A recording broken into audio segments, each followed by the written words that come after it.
if he is omni everything, then nothing is too hot for him to eat. So can he make something that it's logically inconsistent? Right. Well, if God can't be harmed, how can we be made in His image? Because we get hurt. No, we literally look like God. Wouldn't we be immortal if we were in His? You're overthinking it. Image? No, sin. Hey everybody, it's March 21st in America, and this is the Utah Outcasts. This is Podhell Media's flagship, uncensored, and unabashedly firebrand atheist podcast coming at you from northern Utah, a.k.a. the land of Zion. I think each one of us can see temples from where we are. The landing ship have arrived. Lucky you. Lucky you. I see the Bountiful Temple up on the hill. It's like, fuck, that's way up there. I sit too low. I sit too low in the valley. It's nice. You sit too low like this. You can see that? You can see that one from where you are? Yeah. Really? I can't. I look out from my kitchen window and I'm like, one day I'm gonna ride my bike there. That's a long fucking ride. But I see enough of it. I don't need to see it every day. No, it's the same old shit. You know. There's one nearby that I see fairly regularly. So goddamn fake. You know, it's like that's not a real building. No, real people don't go in there. No.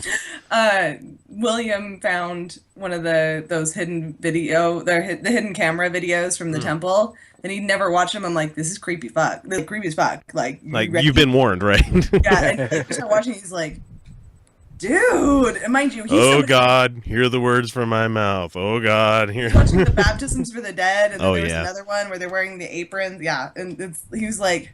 You need to watch. Have you watched the one? We're completely off topic of the introduction, but did you watch the video of the Garden of Eden and everything? No. Like the whole. Oh, their whole movie. The whole movie. The one that was like I couldn't get through it. We need to go down to the terrible. world. We shall go down to the world. Yes, we shall. It's like the using their plural forms of God and the Son and all the other bullshit that they. It was so terrible. It's terrible. So bad. It's terrible. It's so. Just... So yeah, if you haven't learned by now, on this show we lampoon all from the religious right, including the Mormons, and we attempt to bring you news that you might have missed, and generally entertain all you fine folks out there in the great wide world. We are a worldwide show, so don't think we're going to talk nothing but Utah politics here. So if you're a new listener, welcome, but grab some headphones because this show works hard to earn its explicit tag. You've been warned. For those of you who are repeat listeners, let us hear from you. Hit us up via email. That's mailbag@utahoutcast.com. And if you want to leave a voice or a text or a voicemail, man, do so via our number, which is 347-669-3377. Or if you'd like words to go with it, that's 347-NOW-DERP. I really feel like that's how Bernie... It's a text mail. I just got a text mail. That's Bernie Sanders. Bernie. That's how he refers to it. We'll even play it on the show. Stuff. We'll play it for it on the show for everybody to hear, or we'll read it out loud. So for everything else, there's always our social media, and we're on a bunch, including Twitter, Facebook, Pinterest, Instagram, and YouTube, where you can find us as Utah Outcasts. If you guys find yourself really agreeing with the show or having a giggle at our antics, please make sure to leave us a rating, a 5-star rating if you've really liked us, on iTunes, Stitcher, Spreaker, or any other aggregator that you catch us through. And if you're one of our subscribers on YouTube, thanks for tuning in, and we'd love it if you'd leave a comment or give us a thumbs up. We'd really appreciate that. Joining me on the panel this week are my usual awesome co-hosts, Felicia Entwistle and Kyle Steenblick. Hello. Hello, darling. Welcome, you two. How was your week? We have no special guests this week, so it's just us three, so that better be all right with you. Shut up. I had a really awesome week. You got to go up to the This Is the Place Heritage Park and go see a certain somebody that's staying the weekend, actually. He's going to be doing something tomorrow, too. Bernie was here. Bernie was in Salt Lake. He was in Salt Lake, and then all the other politicians were like, "Well, we could do something there too now." Because Bernie was like, I'm gonna, and Dems never come to Utah. Nope. Democrats never come. This is a flyover state in the biggest fucking caliber. Well, they just write us off as absolutely we were Republican, but in true Bernie fashion, he's like, I don't know if that's true, and he came out and. The news is reporting 14,000, but I have it from an insider source that it was 17,000. Wow, that's a lot of people. That's a lot, yeah. Oh, that's more than the Midnight concert series that they usually do. That's a lot of people. It was a lot of people. And let me tell you, I have been in big crowds before, and this one was delightful. Yeah, there wasn't any of that. Any of that bullshit that happened at all the Trump rallies and everything. No. Everyone was seriously trying to be everyone felt so good. It was like everyone was trying to be on their like the best version of themselves, like, and Mhm. including myself. Like, you bump into somebody, oh, excuse me, no, excuse me, and like, and unlike a Trump rally, there was all sorts of colors there, like, Yay! and he had a woman from Black Lives Matter. She spoke. The head of the NAACP spoke. In fact, the only other white guy that spoke, other than Bernie, was the guy who's like test test test. And then he announced that there was a lost child.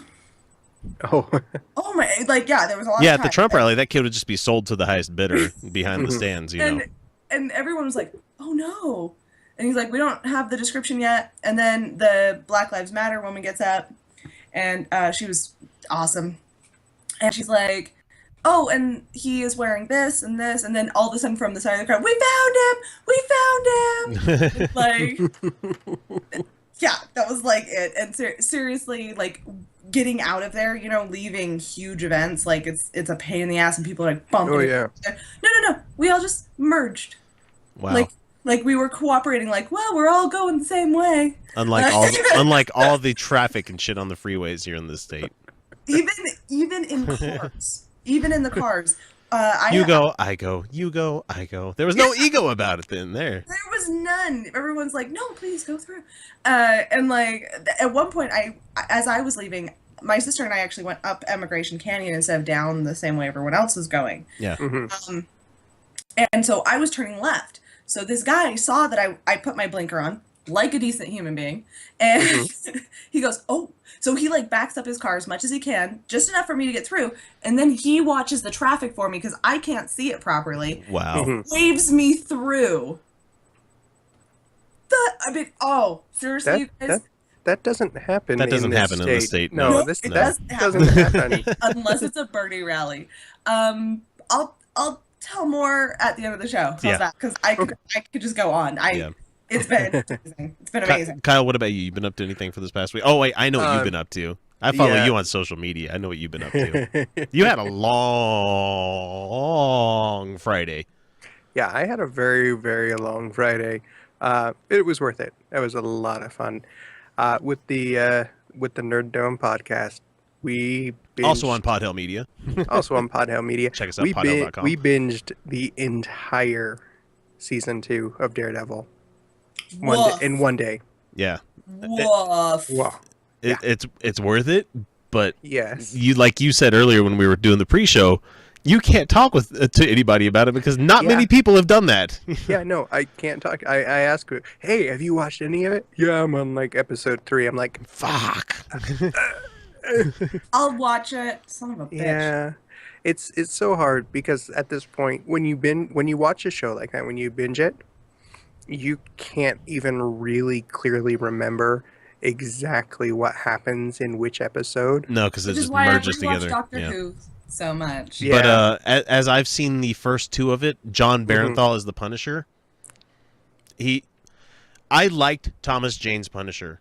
Not anymore. Nope. No, this is a very best fucking casting. Very good Punisher. Yeah. They do a lot of exploring with that character, and all the characers. Yeah, it's not Dolph Lundgren in the sewers, meditating. Yeah, it's none of that shit. It's worth it. And we next week, about midweek or so, probably during the Salt Lake Comic Con FanX convention, Nerddome's going to drop the episode we recorded right after we finished watching. We get pretty spoilery because we just said, fuck it. Fuck it. People that really care would have listened, would have done this already. Yeah, I gotcha. Yeah. And aside from that, found out when my dad is going to get his surgery. They okayed it. Okay. So yeah, it's coming up. 12-hour crazy times. Yeah. No, well, yeah, it's going to be a nice 12-hour sitting on hands. 12-hour procedure. Yeah. My mom's gonna get LASIK. I had that done. That was fun. Man, I want that done. I really want to get that. Yeah, she's really excited about it. She's like the recovery is going to be kind of a pain in the ass, apparently, but it's not bad. You just go home and nap. That's all it is, really. Yeah, and you have to like tape on these plastic protector things on your eyes that breathe.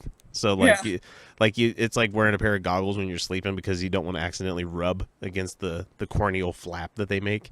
Right. Have any of you guys done this or had anybody that's done this before? No. Okay, I'm gonna go just a couple minutes into this because it's fucking hilarious. Cool. Because when you get LASIK done, they have to mark on your eyeball, like where they're gonna do all the procedure and everything. So the doctor like puts the drops in your eyes to numb your eyes, and then he uses like this little stamp thing, and he literally like stamps something on your eye, and then he uses this one tool that actually cuts the corneal flap. Yeah. Like, and it's like a really super sharp like scalpel kind of thing that's on like a gear. And so he puts this thing on your eye, and as he's putting pressure on your eye, you lose sight. Like it just manages to push just the right amount on your cornea that your eyeball your vision goes black. You're like, what the fuck? And he's like, no, you're fine. Don't worry about it. That freaked me out. My mom, she's had eye surgery before. Yeah. And I don't want to indict diet sodas this way, but back when she was drinking diet sodas, and her doctor did attribute it to the diet sodas. To this day, since her doctor said it to her, she believes it was the diet sodas. I'm not entirely certain that that's the case. Causation, all that but fun. Her retinas were detaching. Oh shit! Wow. Straight up, she lost vision in an eye for a while. She would see blood dripping. It happened on my birthday once. It was crazy. So metal. And so she could see the blood. You couldn't look at her face and see it. Right. Yeah. But I wish I had blood vision. So she's had eye surgery before. She was awake, obviously. And Yeah. she's like, you can smell it burning. Yeah. That's another interesting thing. They make you sit perfectly still, and you have this laser that tracks your eyeball movement because your eyeball moves a fucking lot. You can't help it. You can't help it. And it's just it's the same kind of shit that they use in airplanes to track fucking gun emplacements and stuff. It's really cool. So for me, this last week has been really crazy because I spent the last 2 days at a dance competition. Oh. Because all three of my girls are in are in like team dance and solo dance and stuff like that, and it's great for kids. I don't give a fuck what anybody says. You got to have a kid. You have to have your kids into something somewhat structured. Dance is actually one of the most effective exercises out there. For some reason, we've culturally decided it's a feminine thing to do. Yeah, I don't see any boys at these events at all. I know, but that's weird. It's to bullshit. Me because dance is one of like the oldest traditions of humanity. It is. And women have been precluded from it in a lot of times. I don't know how it became a feminine thing, but go on. How dare you? For the most part, it's really fun, especially how you can come to the thing right before your kids perform and leave slightly after. You don't have to stay the whole time.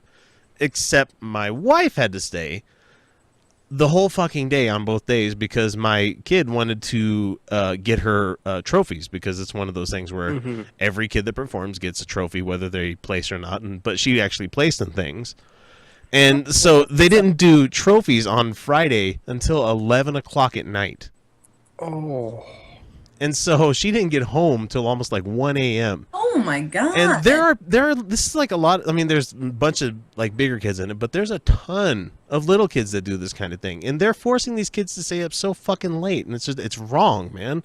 Sounds like drama competition. So but they were not even as bad. No, so it was like near midnight for the first night, and then almost 10 last night for the awards and everything.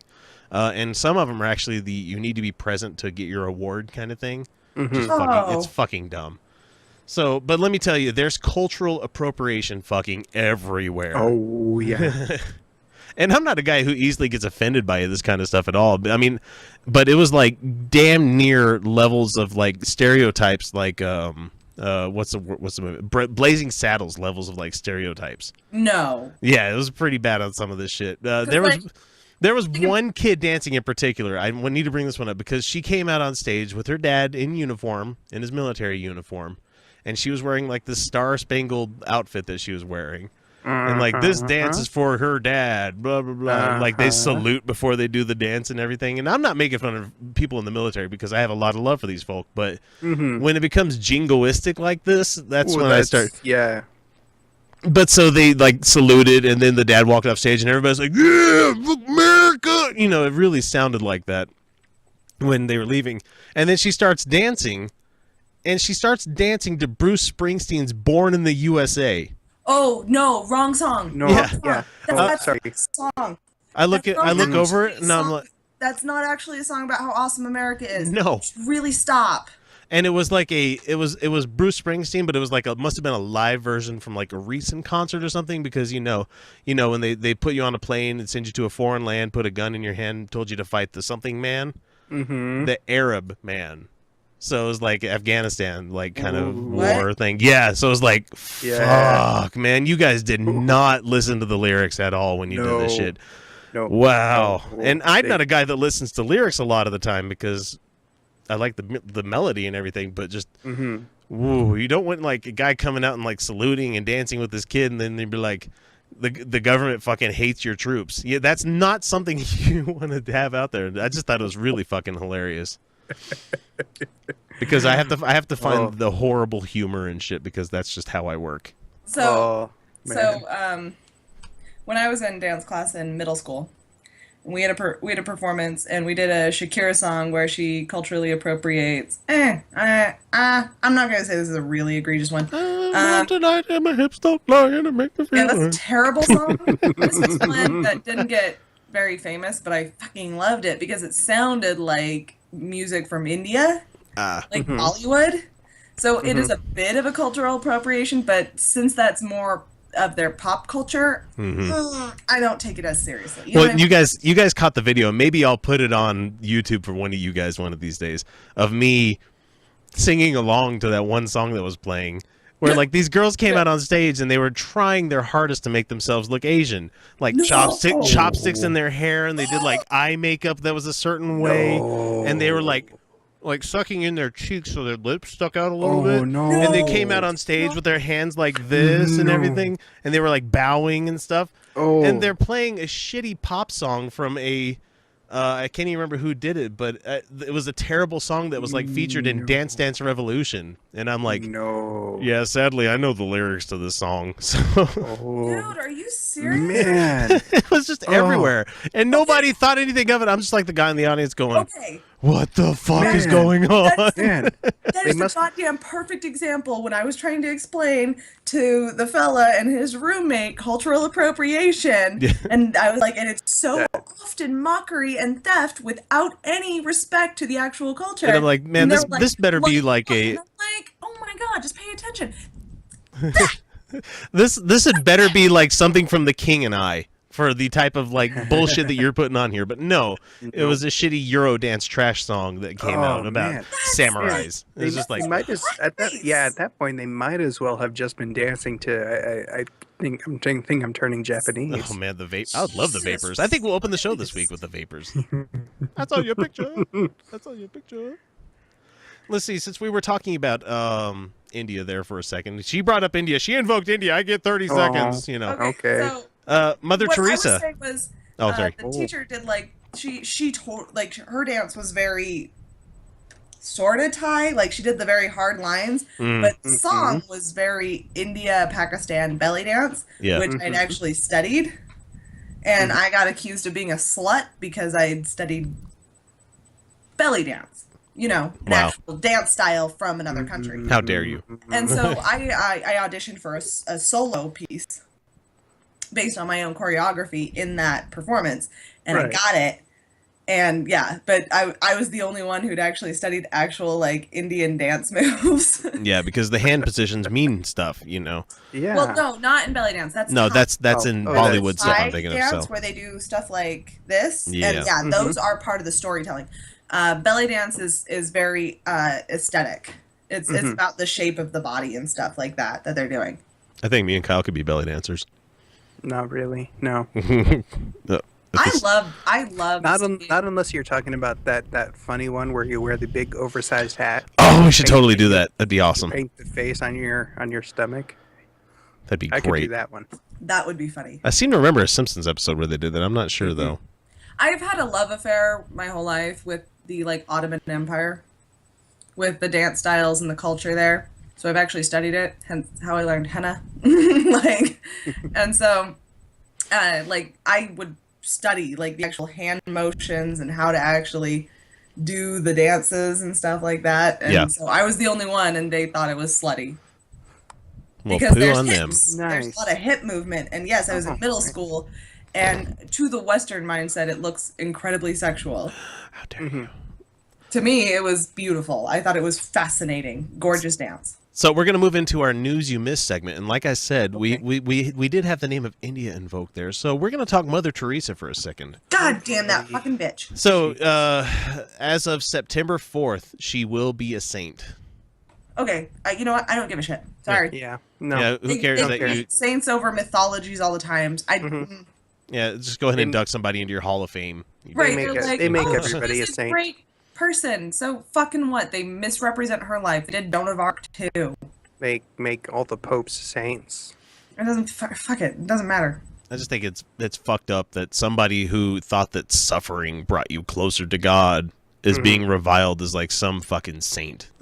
Yeah, it's literally as a saint. It's like, oh man, that's sick. That's totally Catholic, dude. Like, oh, it is. Okay. I love their threshold, their burden of proof for their miracles too. Oh, that's lovely.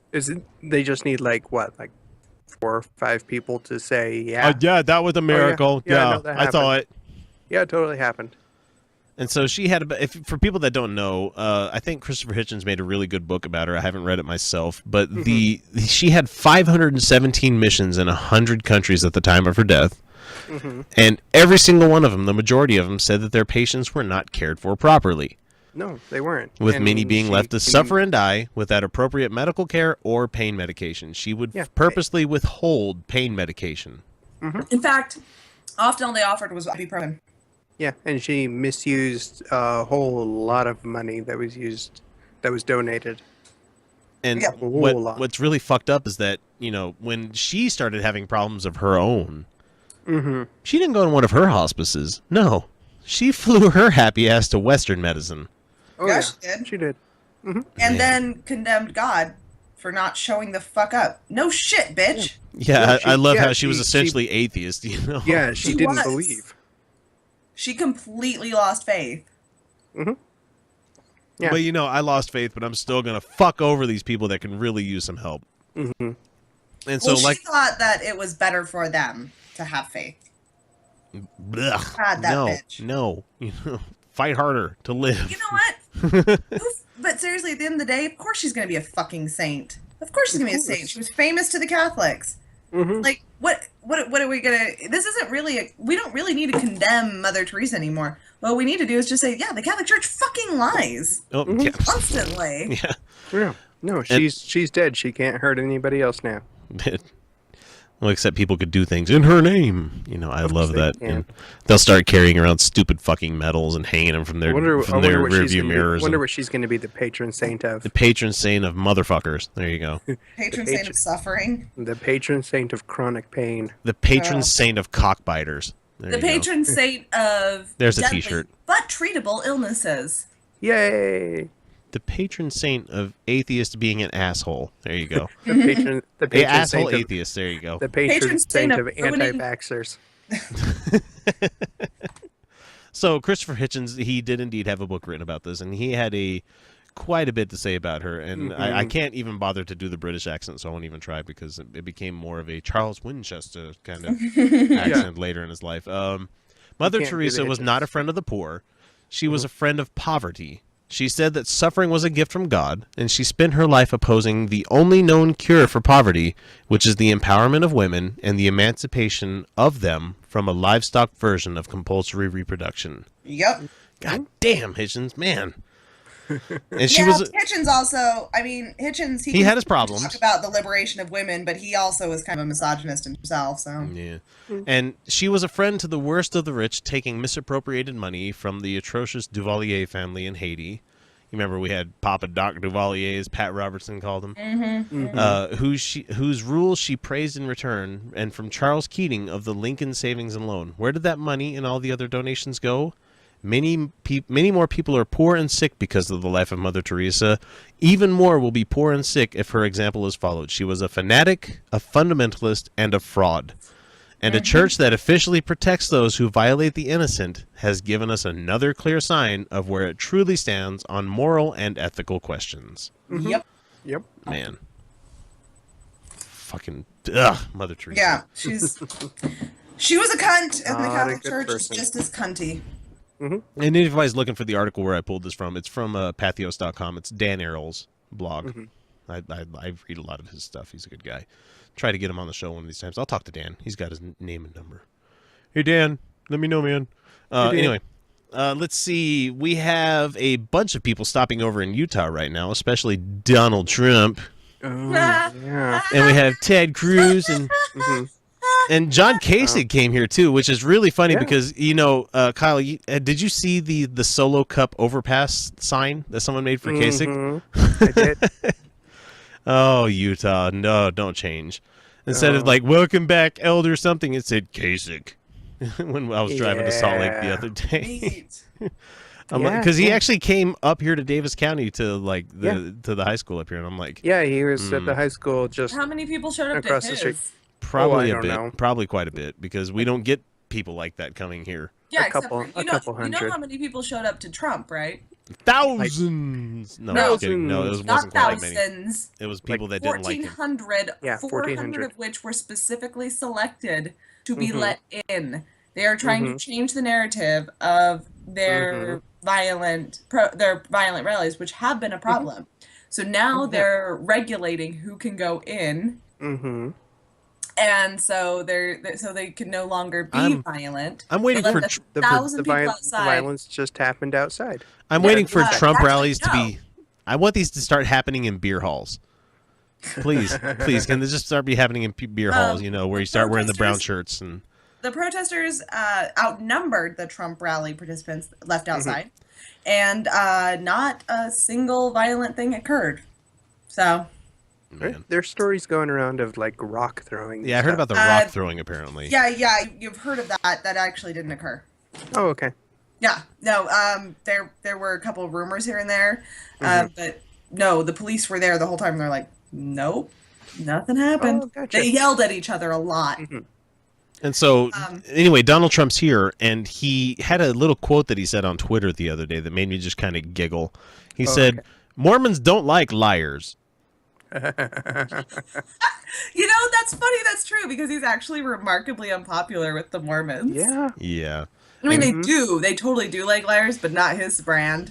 Yeah, I mean, you have to be the liar that where like you really believe it. You have to. You have to be the liar that. I mean, multi-level marketing happens in Utah. You need magic rocks. Yeah. If you have a magic rock, you're okay. You're the kind. You need to be the kind of liar that that puts women on that pedestal that actually dehumanizes them. God, the Mormons are the perfect example of that. Of a misogynistic culture, yeah. Babies. Yeah. And that means that So you need to be that kind of liar that sounds really nice. Hey, people that makes them feel so good. Not it's the pretend pedestal. For people that don't want to believe that there are such a thing as patriarchal societies and misogyny is rampant in this world. The Mormon Church is a perfect fucking example of this, people. Yes. No, women the Quiverful movement. Perfect fucking example of it. I actually unfriended one of William's friends who added me, and I was like, when he added me, I'm like, just so you know, your friend just added me, and I'm not gonna back down on my atheist or my feminist or anything. He goes, go for it, because I have a remarkably supportive boyfriend. They actually exist.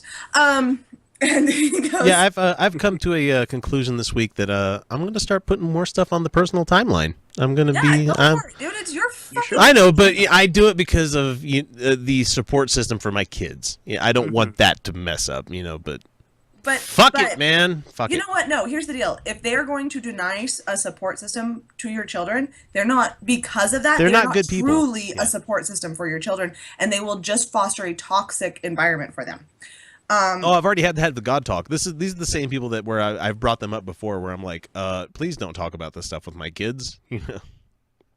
Please wait until because I don't want to deprogram. Right? No. Let a kid believe what they want to believe, but I'm going to teach them how to think. Right. Exactly. And boy, when they find out about Santa Claus and the Easter Bunny and the Tooth Fairy, your Jesus is going to sound funny. just like earlier today, like they were doing the Pledge of Allegiance and like they were saying they were getting to the under God part, and I said, right, and they started saying one nation under, and I went Thor. under Loki, and they just start, Daddy, you're funny. I'm like, yeah, that's funny. You guys are going to be thanking me later. Yep, they are. Because they're all just as silly. But so the Mormons like the pretend kind. Donald Trump is selling them not pretend happiness. He's telling them that the world is broken. And according to the Mormon church, the world is not broken. Not their world. No. They're perfectly happy. They're so happy as Mormons. They have to believe that. They have to believe Everything that. is great. Except my church's name has of the Latter-day Saints, because the world's going to end soon. Right, but they're happy. Super creepy. Happy as Mormons. They have to be happy. They just so have happy. Oh, since we're talking about world-ending crazy and everything, good. Yes. let's Super Del Shanzi's fucking in the race for the governorship. use that my training. I bring him up, and He's fat. did he get fat? Did he get fat? Well, since he can't paraglide anymore. Yeah, no, he got fat. For people that aren't of the Utah descent, go. It's Del Shanzi. You can look up Super Del, and he is a guy that used to own a computer company here in Utah. I mean, like a retail computer place where it was called Totally Awesome Computers. You can Google their commercials because they are fucking insane. Oh, yeah. Okay, somebody explained it to me. It's Mormon humor. I'm like, so 5-year-old humor, and they're like, yeah, pretty much, yeah. Yeah. But he also got in trouble in a couple of years ago because he was paragliding so or much parasailing, trouble. whatever the fuck he was doing. Yeah, he was on that thing like where you sit on a lawnmower paragliding. engine with a fan and it blows into a Paragliding. parachute. And he was chasing after a protected species of bird, and he kicked it while it was fucking midair. It was a barn owl. Yeah. Actually, there are multiple videos. Yeah. Yes. Dick Yeah, hole. done this more than once. the charges against him cite multiple. Asshole. I hate this Yeah, man. he definitely did it. But he's yeah, Utah's he did. favorite train wreck to watch happen because you just like want to sit down and get popcorn. You're like, what kind of crazy is he gonna? He's running Utah's for governor Gary and- Busey. Yeah, he Yeah. is totally Utah's Gary Busey, and he's running for governor, and nobody gives a fuck. Nope. Seriously, I'm No, telling you. I hope they invite him to all the debates. That'd be great. Except for you'd probably pull out a gun, the crazy fuck. I don't Yeah, he know. probably I would. You never know with that fucker. I don't think he's invited. He's No. not going to get a voice. Let's hope You not. kidding me? Let's see. To keep the ball rolling with Indian news, I have a story also from Dan Errol about Hindu extremist attempts suicide over a cow. Yep. So in India, there was a group demanding that a cow be named the mother of the nation to reinforce their point. Decided to attempt suicide by ingesting poison. Apparently, someone bothered to try and stop them. I mean, why? If their God's going to save them. But 6 people of the Gaurashka Etka Samiti and Rakjot were hospitalized when they attempted suicide over the demand that the cow be made the mother of the nation. Okay. Yesterday, they gave a memorandum to the something collector demanding to declare the cow the mother of the nation and gave 24 hours time. Yes, because you can affect change within your local government within 24 hours, and especially demands being given to them. Terrorism completely works. Yeah. There's actually a strong, robust history as to why the cows became sacred in India.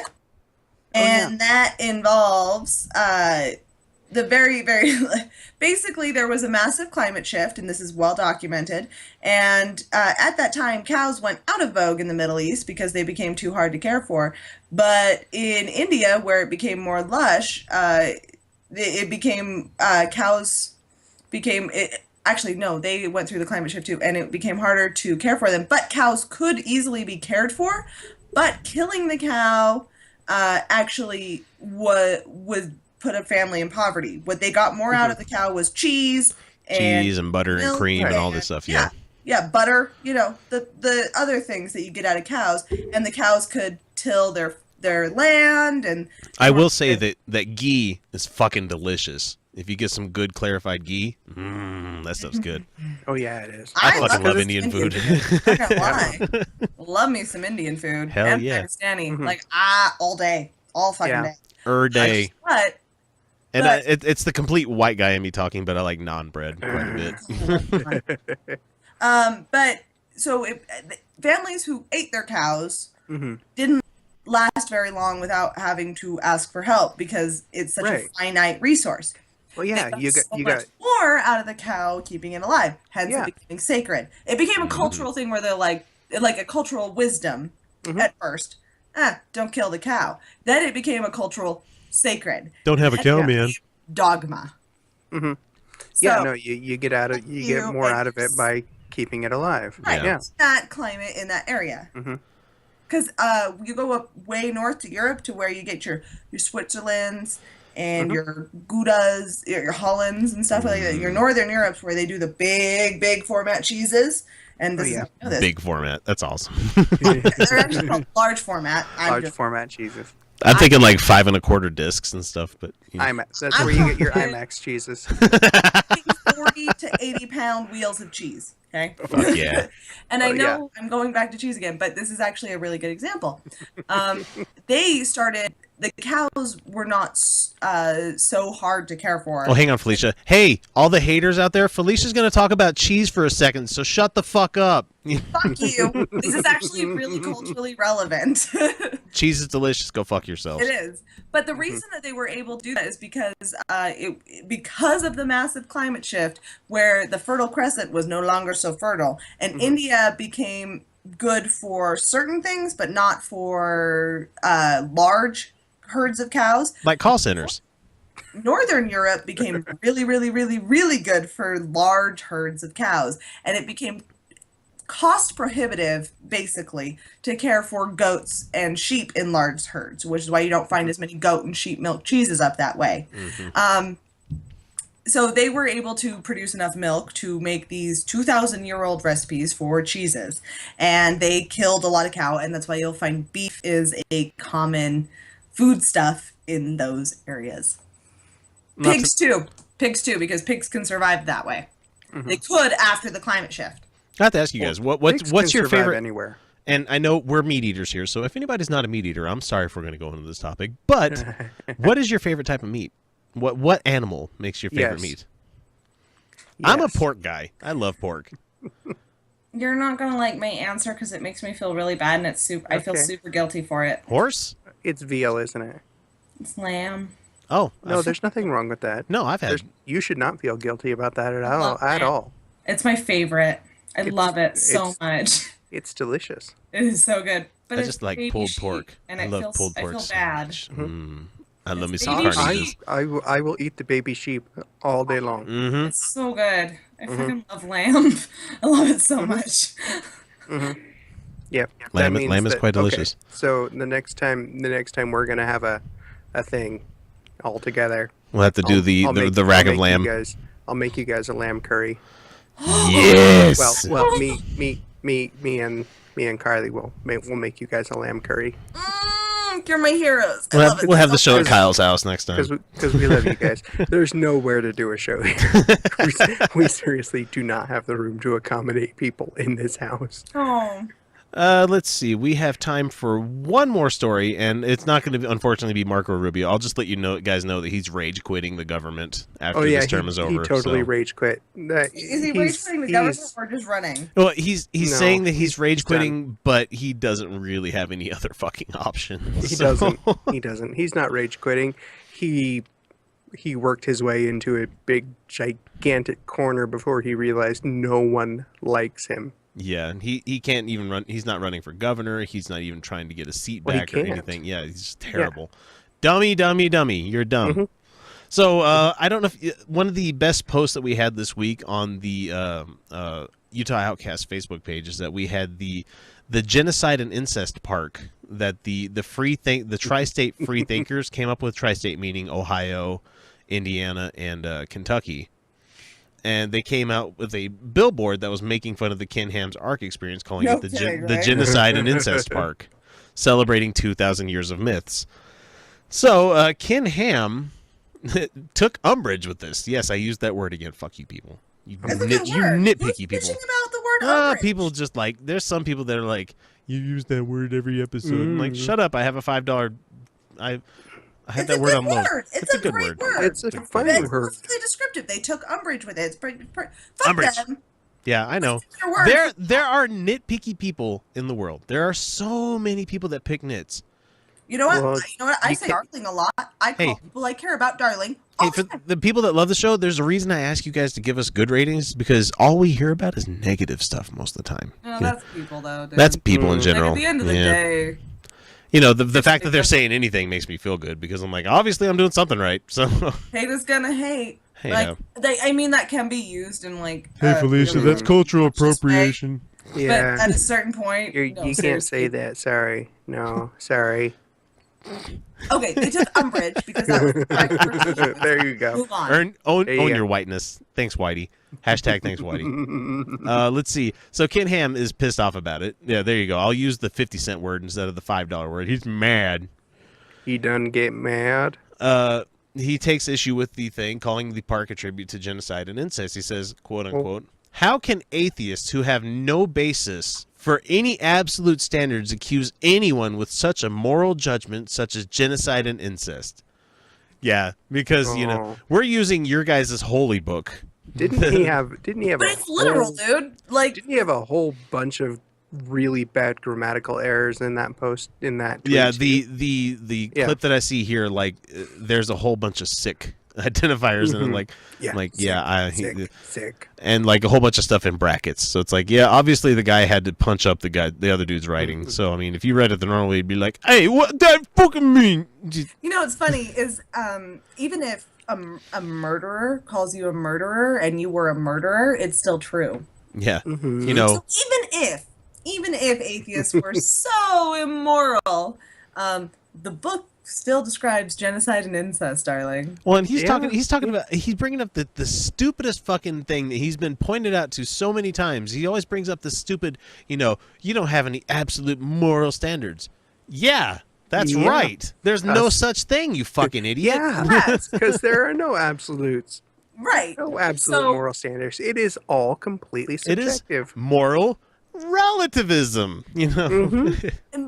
But theirs is moral relativism. It's just as subjective much. morality. It's that's right. It's subjective morality, not Yes, objective morality. So Yes. we are determining our morality, and this is what everyone does, based on what we believe will be the most beneficial to most people. This is And what the we have least to do, harmful. right? Yeah. Yeah. Right. So then what we can do now is look at objective information and how to do that. Mhm. There is we can actually use studies and science and information in order to determine what is the most moral course of action based on the concept that we value people and their happiness. Well, and I think Right. we brought it up last episode where, like, most of us are thinking, okay, if the flood did happen, and we know it didn't, we all know it didn't. It might have been It a definitely localized flood, but it definitely didn't kill the fucking population of the world, and he definitely did not get 2 of every species of whatever the fuck on the boat. Definitely didn't happen. Mhm. Not Definitely did not happen. local flood. Definitely not. So, with all that shit, even if there were that much of a flood going on and everything, are you telling me Noah is the only motherfucker at the time that had a boat? He's the only guy in the Mesopotamian area that had a fucking boat. No, they just all forgot to use their boats. Oh, yeah. God somehow didn't- managed to tip over every canoe like it's a panty raid.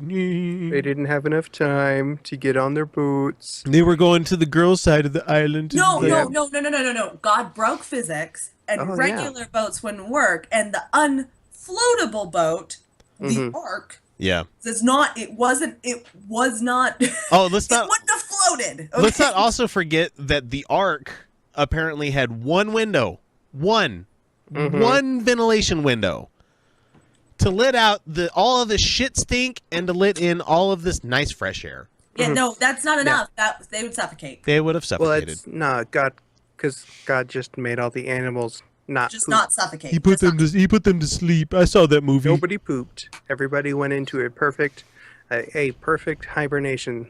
They went into their cryo freeze chambers. Yep. So, what about the Yeah. animals that are asexual? I mean, fuck See, you, so- X. Quit bringing up shit. Quit trying to science this. You can't science this.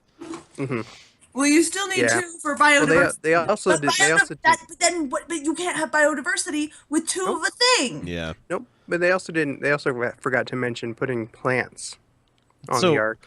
Yeah, according was, to the plants would have all died too. Yeah. You know what's funny what kills me is bacteria, or they're not. Oh God, I always forget the name. They are life.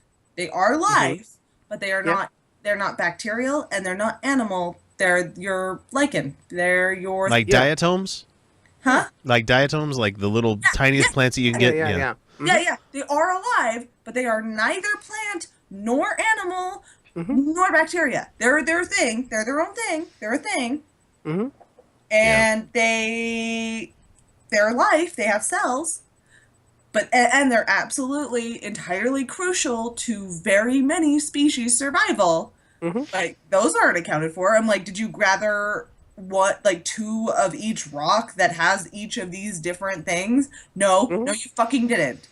So when the earth drowned and those things that have to have very specific water, not too much, not too little, fucking Goldilocks zone, I guess. Those animals, when somehow they got back to where they're supposed to be, based on their environment, there was no environment for them to return to. Nope. Nope. It's amazing.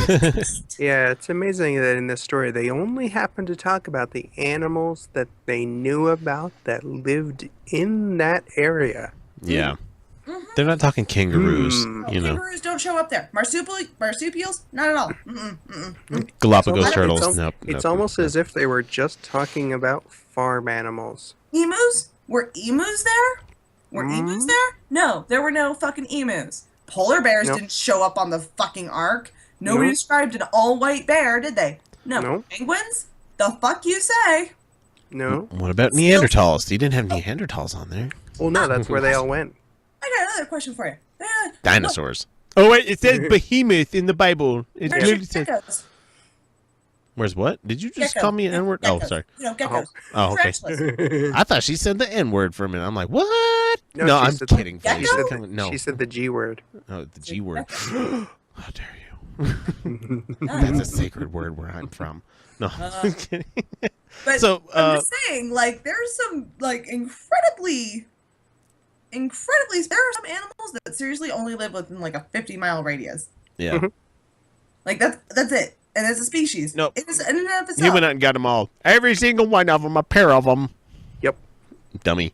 That's so stupid. fucking These people, stupid. there are adults that believe this shit. What about all, okay, Fucking adults. okay, so everything became ocean.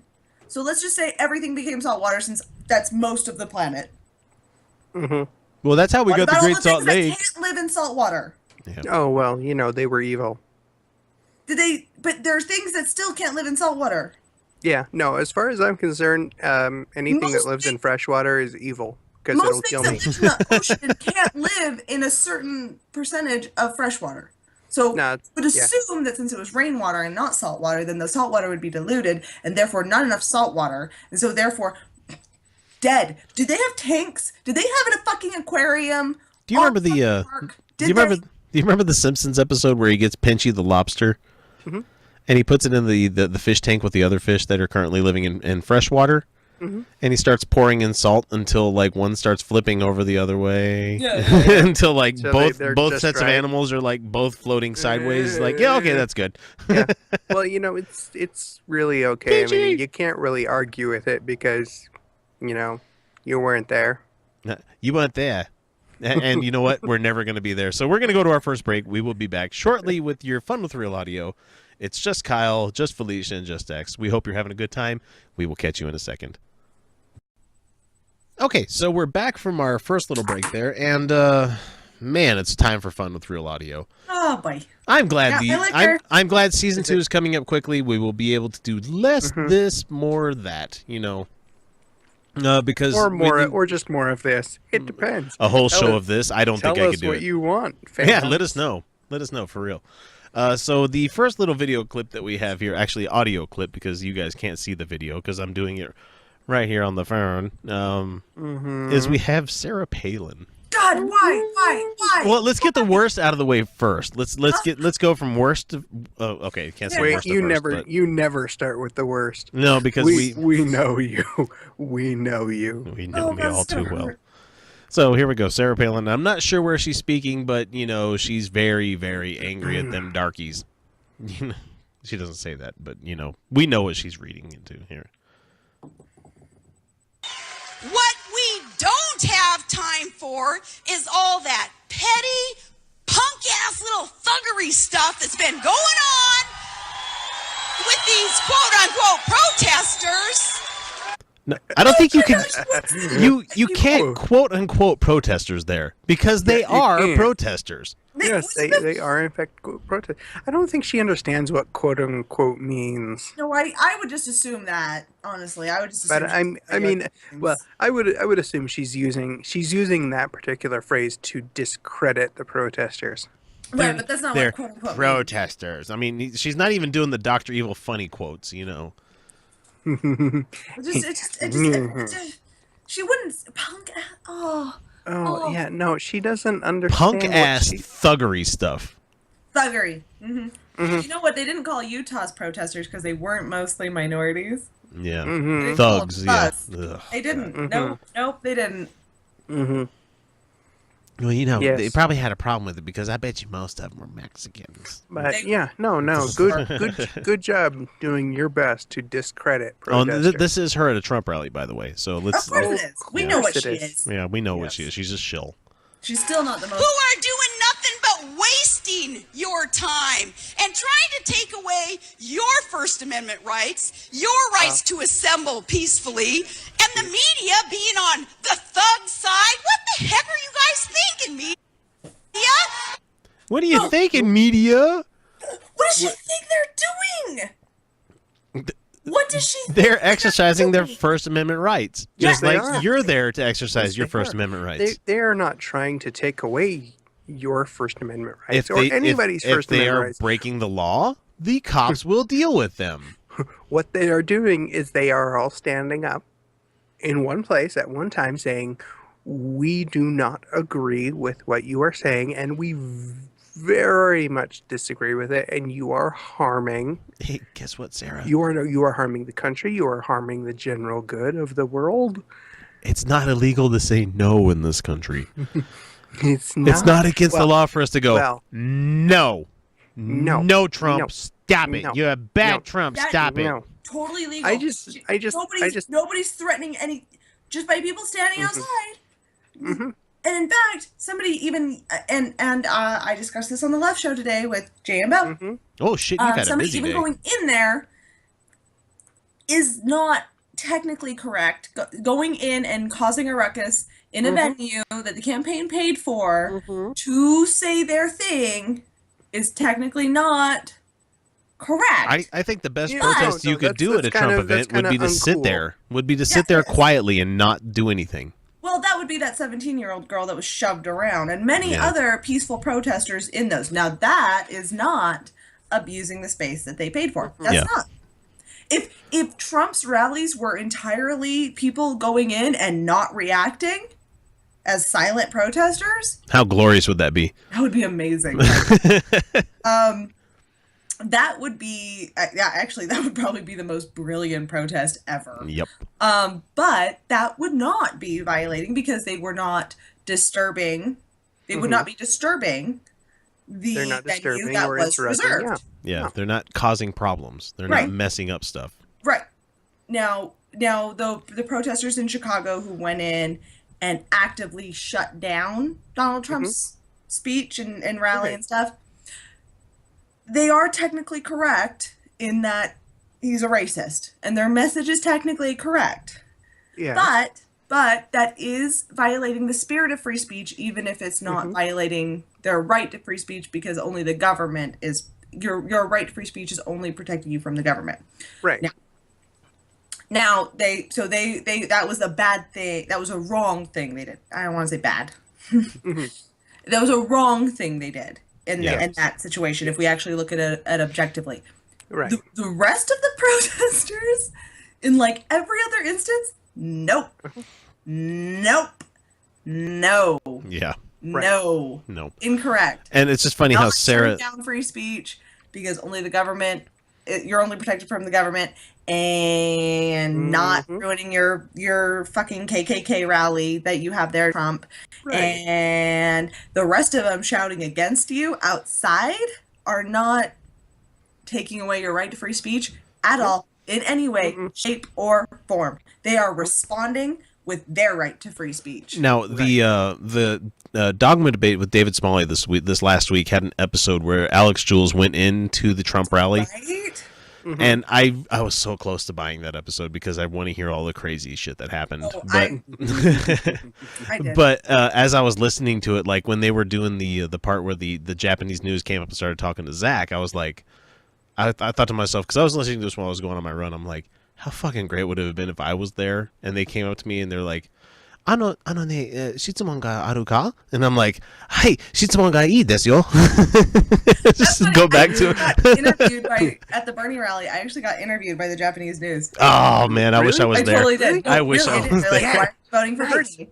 I wish I was there. One, I went on a little bit too long, and my sister was like, Elena does not like any sort of speaking. She gets put on the spot. She doesn't like it. Queen brevity. She in fact tried to like totally brush it off onto me, and they like were like, no, what you say, your thing.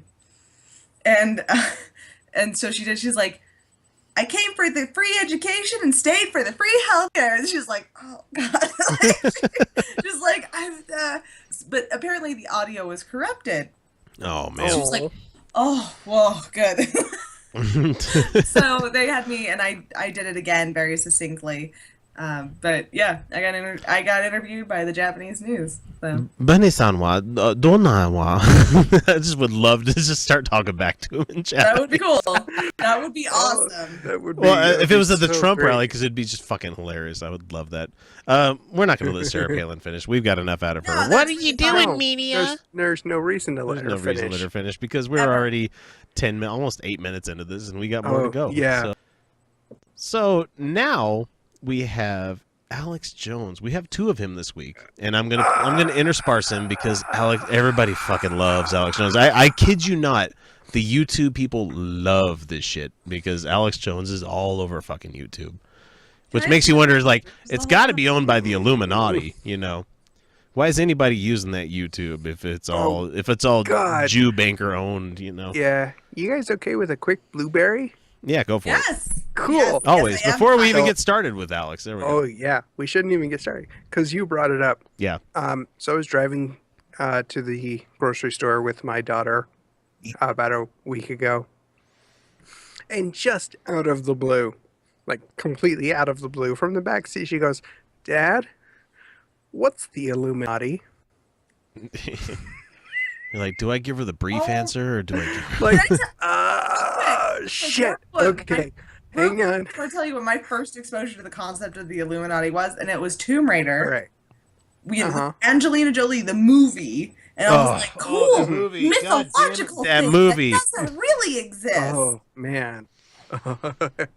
Okay, back. So Sorry. I'm not gonna tell the whole story because really it turned into like It was a at dad least moment. 15 minutes in the parking lot of a grocery store, explaining what conspiracy theories were and people who believe in them. Now, you see, and what honey, the there's a bunch of Illuminati people out was. there that don't have very good IQs and they want to And then blame it, things. yeah, it turned into going, okay, hold on, what brought this on? She goes, oh well, so I was just remembering because at school I was drawing the Triforce. I was doodling. Oh. So I drew the Zelda Triforce. Okay, not Illuminati. No, because she absolutely loves it. And she goes, somebody, told me, oh, that's the symbol for the Illuminati. And I went, no, it's not. No, it really No. isn't. No. That's like, basically a triangle. Like their thing is triangles everywhere. Isn't it like So isn't it the yeah. all-seeing eye? Yeah, it is. Yeah, but but- inside a triangle. That's but actually one of my simpli- next Doesn't tattoos. like that one, so. But gonna get that sim- somewhere here, simplified probably. down, the Yeah. conspiracy theorists do the like, oh, triangles There's a everywhere. triangle everywhere. There's a Like- triangle there. That's the Illuminati. Those are the Pythagoreans and Yeah, that was. You do realize so, yeah, that triangle. that we make computer graphics out of triangles because it's the easiest to fucking represent. It is one of the strongest mathematical things that we have out there. Dummies, you fucking idiots. So yeah, it was Triangles are really simple. yeah. So if you want to have fun, try to explain to a 10-year-old what conspiracies are and conspiracy theorists, and yeah, that was fun. For the people on YouTube, you're And getting the all-seeing eye. it finally culminated with, so does that make sense? She goes, No. but so triangles and the Triforce, that's not Illuminati. I said no. No, one's wisdom, it's one's not. courage, and the other one's strength or something like I that. said Yeah, no. that's It's an entire fine. mythology. It's an insulary mythology. Yeah, that's Hylian mythology. A Come on. fictional thing. Yeah, no, So- the whole thing culminated with, look, if that happens at school and somebody says anything about that, just say, you don't know what you're talking about, and move on. It's not worth Elena. talking Elena about. is my sister is super, super proud of her license plate. It says G666. She's a redhead. So G, ginger, 666. Ah, And then underneath it says save them all. And it's referring to save all homeless pets. And then above, on her back window, she's got the Deathly Hollows. oh, So- the triangle, circle, and line. The Gotcha. circle with the That's- triangle with the line. Yeah, Mhm. Yep, that's So- another. Because that's another- one's the that's cloak, the another other's of the my ring, and favorite- the other's my the wand, daughter's yeah. favorite doodles. Yeah, she Yeah. draws that on everything. Yeah. I had to fact check the guys on shit. I'm dropping the name here. Sorry, Godless Revolution this week because they didn't understand the Dumbledore gay thing, Yeah, I noticed that. and I they was like, also didn't know about what's his name, the guy, the Hiccups, the guy that teaches Hiccup a lot of stuff during How to Train Your Dragon. I can't remember what his name is, but Yeah, he oh, was being yeah. mentioned as being gay. I forgot his um, name. I forgot his Craig name. Ferguson. Yeah, I just don't remember what the fuck Yeah, his I character don't name know. is. I just know him as Craig Ferguson. I can't remember Something the guy's to name. Belch or something like that. I don't know what it is, but Belch. Yes, there were I can't there remember his were last name. gay characters and things. Yeah, and the it was completely ancillary, but I'm like, excuse me, I'm a nerd. Let me come in here and give you guys some stuff. And like, if they could sports ball the fuck around me all they want, but when that's my wheelhouse, I appreciate you did it because I was listening to it and going wrong. Nope. Wrong, Come on, guys. wrong. No. Yeah. So Go listen to the Elena shows. she has the Deathly Hollow symbol above it, and so her car looks super satanic. She's got the 666, she's got the Save 'Em All, and the Deathly Hollows. And if you don't know what any of those things, first of all, the license plate. Totally 666. random. Oh my god. Totally random, by the way. That was just what she got, and she's so pleased. Yay, it worked out in my favor. I'm soulless anyway. I've always known that I liked your sister, but now I Right? know why. Right? Yeah, she's rad. Okay. So we're that- Sorry. we're 6 minutes Sorry. in, and we're finally going to get to Alex Jones. Sorry. Oh, Sorry. I don't care. We don't I care, don't but care anyway. for That one. I'm- That one was my It's bad. hard. Well, Wait, it is kind of on topic because we were talking, Oh. 666, and symbology and everything. So here we go. You are under Accidental attack, trigger? and the illusion is you can join different parts of this system and be a winner. I am a winner. Fuck you, Alex. My mom tells me I'm cool every day. I'm special. Da-da-da-da-da-da. Yeah. I don't need your validation, buddy. Yeah.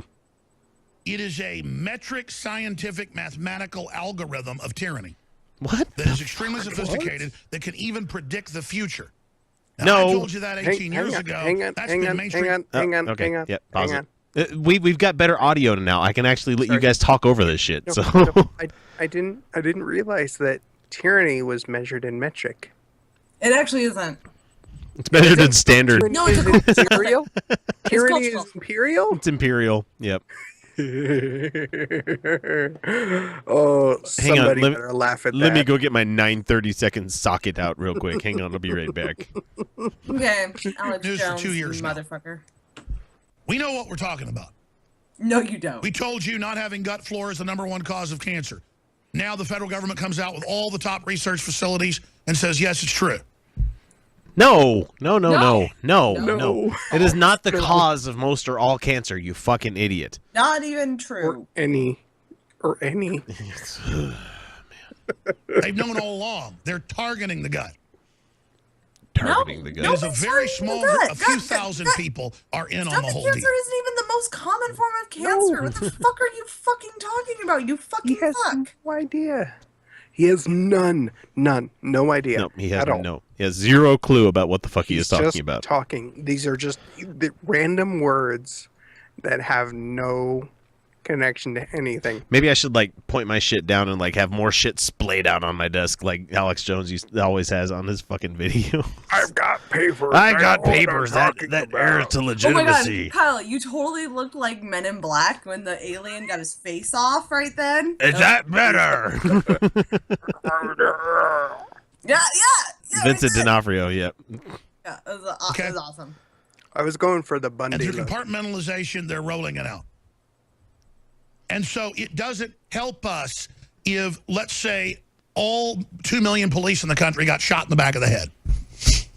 There would, Fuck. Now take for 1 second, if everything that was silver in the world magically turned to gold, you know?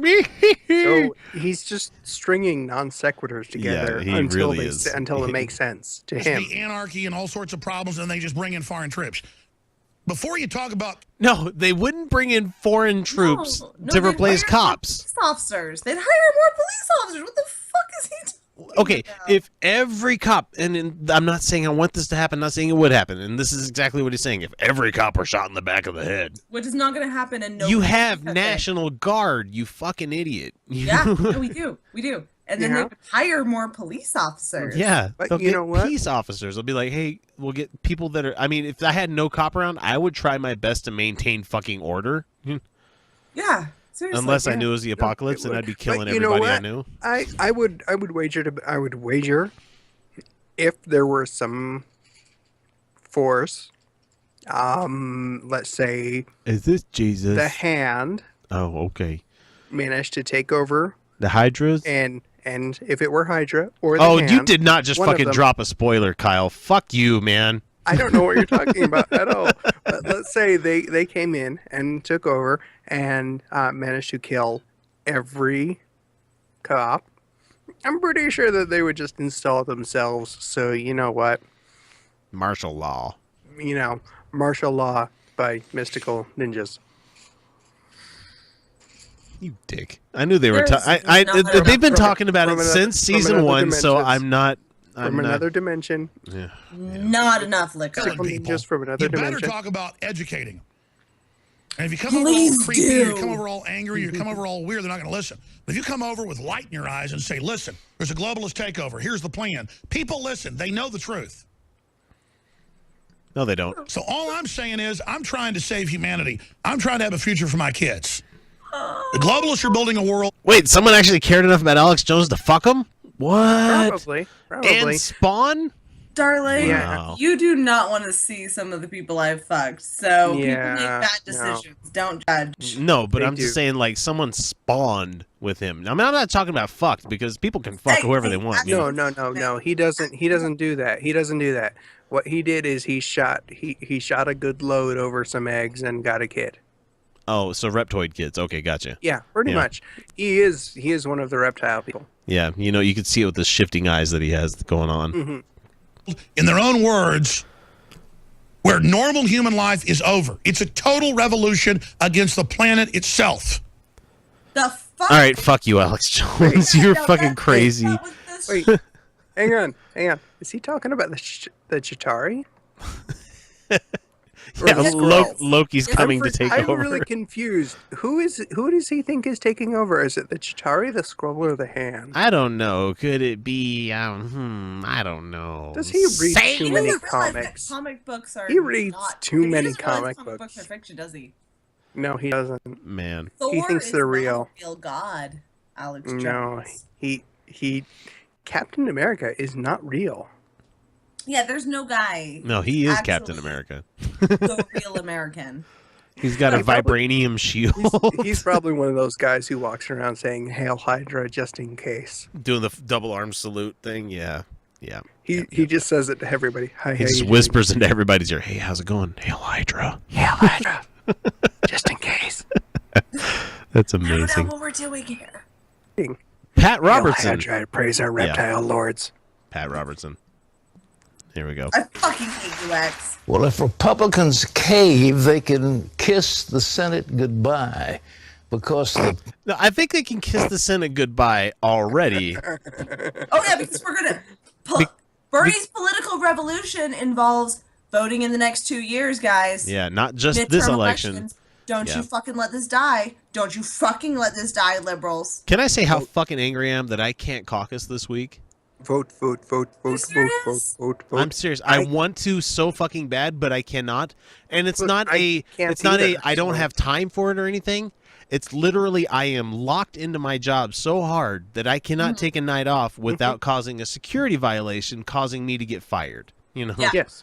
So, yeah, my you know sister what? Can't, Hey. my sister can't caucus either. She I'm just so can't. fucking mad because I promised and everything, and I was like, oh man. How about we fix the fucking caucus system so that Yeah. they're not caucuses but open primaries where you can actually just vote Hey, how about Fuck that? yes.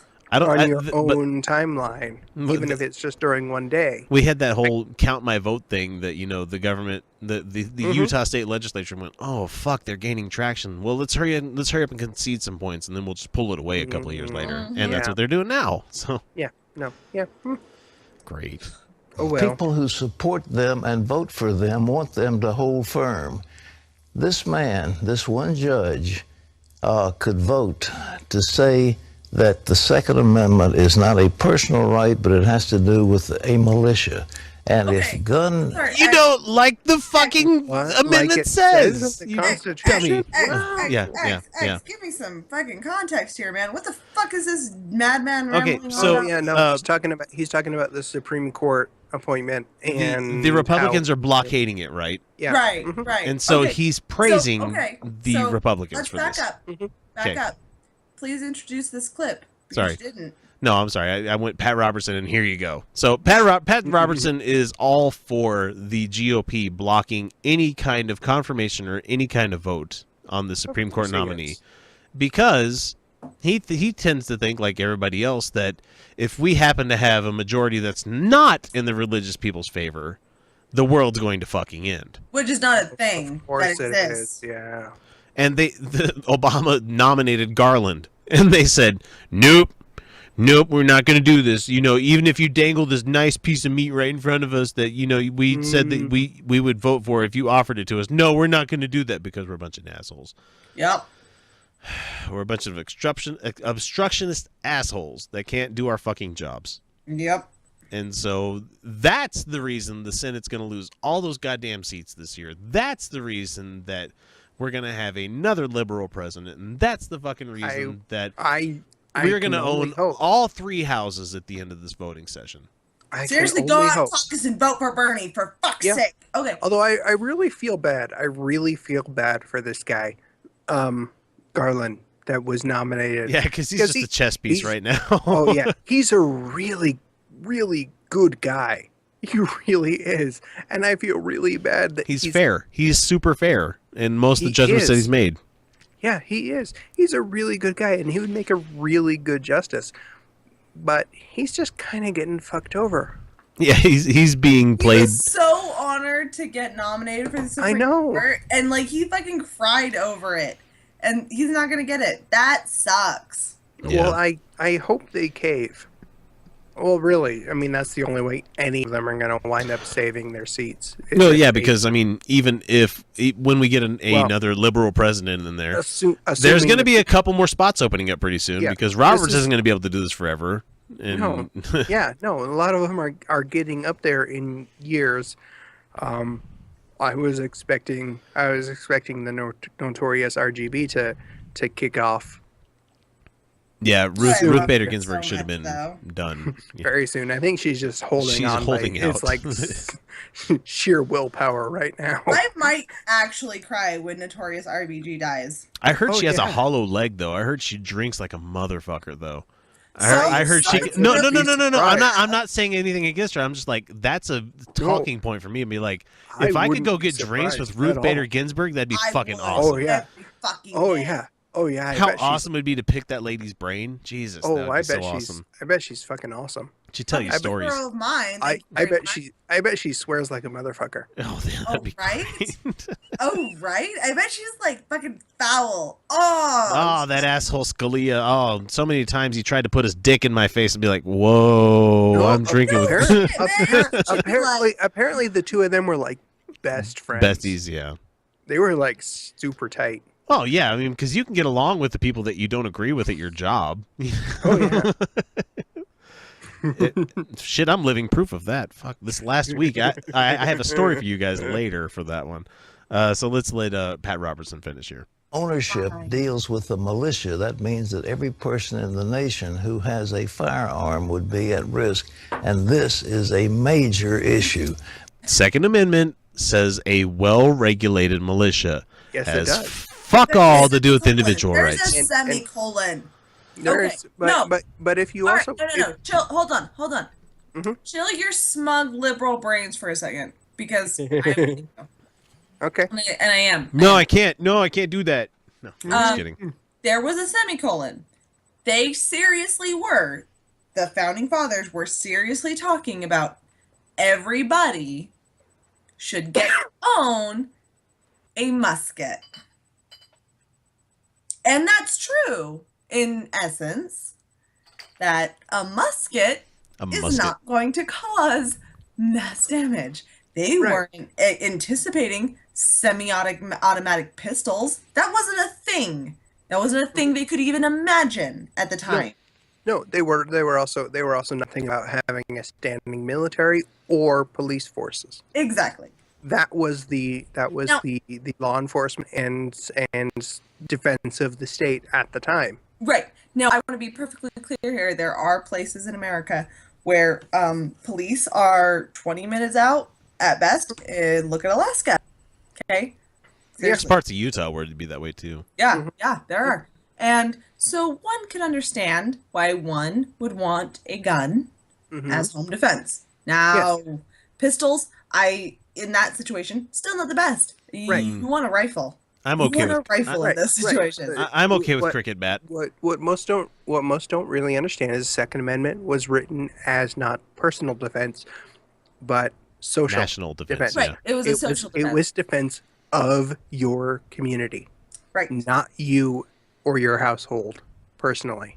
No. Because that would have interfered with police. Let's all keep in mind that when they wrote these laws up, they still had stocks. They still had stocks in the middle of the fucking town where you put the. And the military were your police, which is a bad thing, if you ask me. Yeah. Well, no, they didn't. All they had was the local town militia. Yeah. That was it. That was their police force. That was their military. That was it.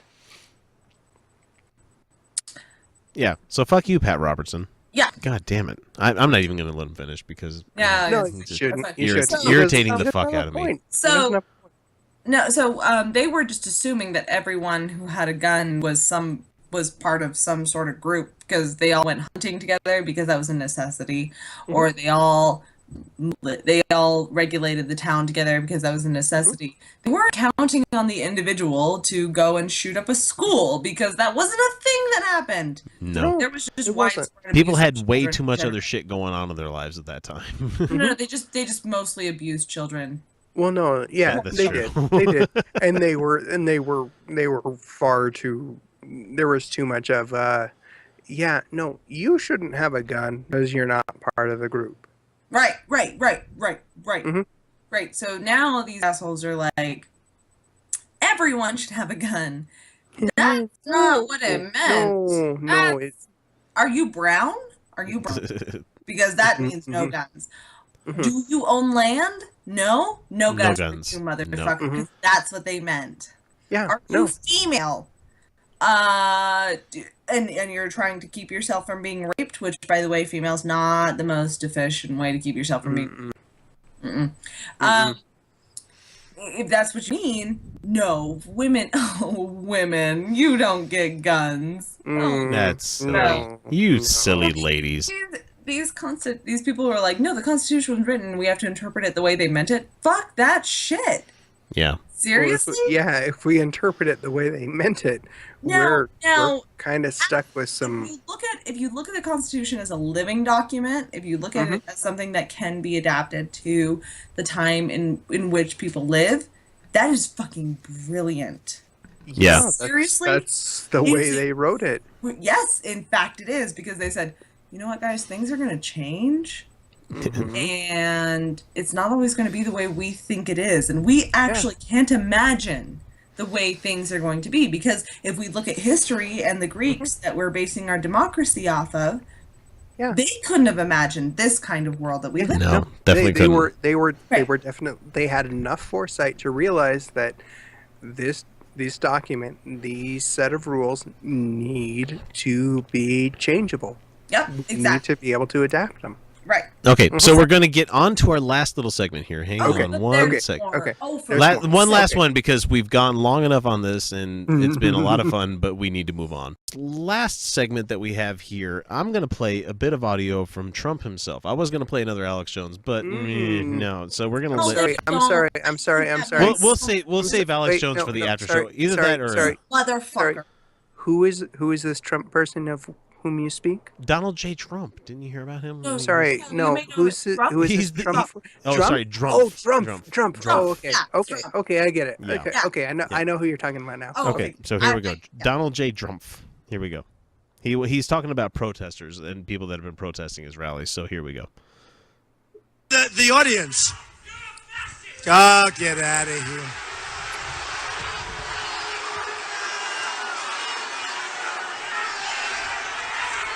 I'm waiting for a Sieg Heil here at some point. Heil Trump. Heil Trump! Heil Trump. These people are crazy. They're crazy. I didn't know this happened in Tampa. I love Tampa. I love Tampa! Loves everybody. He loves everything. It's not that cheap orange juice that you're thinking of. It's not Tampico. Tampico? Tampico. Yeah, thank you. love Somebody got the joke out there. I didn't know this happened. All right. They'll go home. They'll go home to their moms soon, and they'll get. Let me ask you. You know, I don't want to ruin somebody's life, but do we prosecute somebody like that or not? Those fucking people in the crowd are advocating prosecuting a protester. Can we just talk for a moment about the subtle sexism that Donald Trump totally propagates? Yeah, go home to their mothers. Yeah, they go home to their mothers, and then the Marco Rubio is applying makeup with a trowel. Like that comment right there. Oh, he's such a homophobic sexism. fuck. Because Sexist fuck. Yeah. It exactly is. He is implying that people who apply makeup heavily, including makeup artists, which is largely considered a feminine thing, which is largely because it's feminine, it is considered a lesser, more superficial, therefore idiotic thing for people to participate in. Right. You have to follow the logic there. When he makes fun of people for these things, for going home to their mothers, they are more sensitive because women are more sensitive, I guess. And Drub. No, they're not. But that's okay. Right. So everything Trump says is subtle in its sexism. Like it is, yes. and I cannot believe that there is not enough media going, seriously, dude, everything this guy says is sexist. Oh no, they're fawning over this asshole. Well, no, they're fawning over him simply because it's an easy news cycle. It's a very easy news cycle. They're profit-driven media organizations, and he brings in ratings. He brings in viewers. Yeah, he does. Hence we're like playing shit right here. So. Yeah, just like he had how many seasons of his reality shows? Every time he's on TV, people watch because he is unbelievable. People watch him. Yeah, You know, it's on their card forever. I don't know. It seems harsh. It seems harsh, but we're trying to be nice. You know, we're trying to be nice. You know, we had cases where, in a couple of cases, big stadiums loaded up with people, and these guys were loud. One guy sounded like Luciano Pavarotti, had the greatest voice. I said, I could make that guy an opera singer, but he's got the wrong attitude in life. So he starts screaming, and he starts swinging and hitting people. When the people hit back... Straw manning. No. Yeah. That happened. Yeah, that's something that totally happened. You know, not like your Secret Service beating the shit out of a guy of the press. Yeah. That happened. Back, which was very appropriate. He was a big, strong guy. They sat there, they hit back.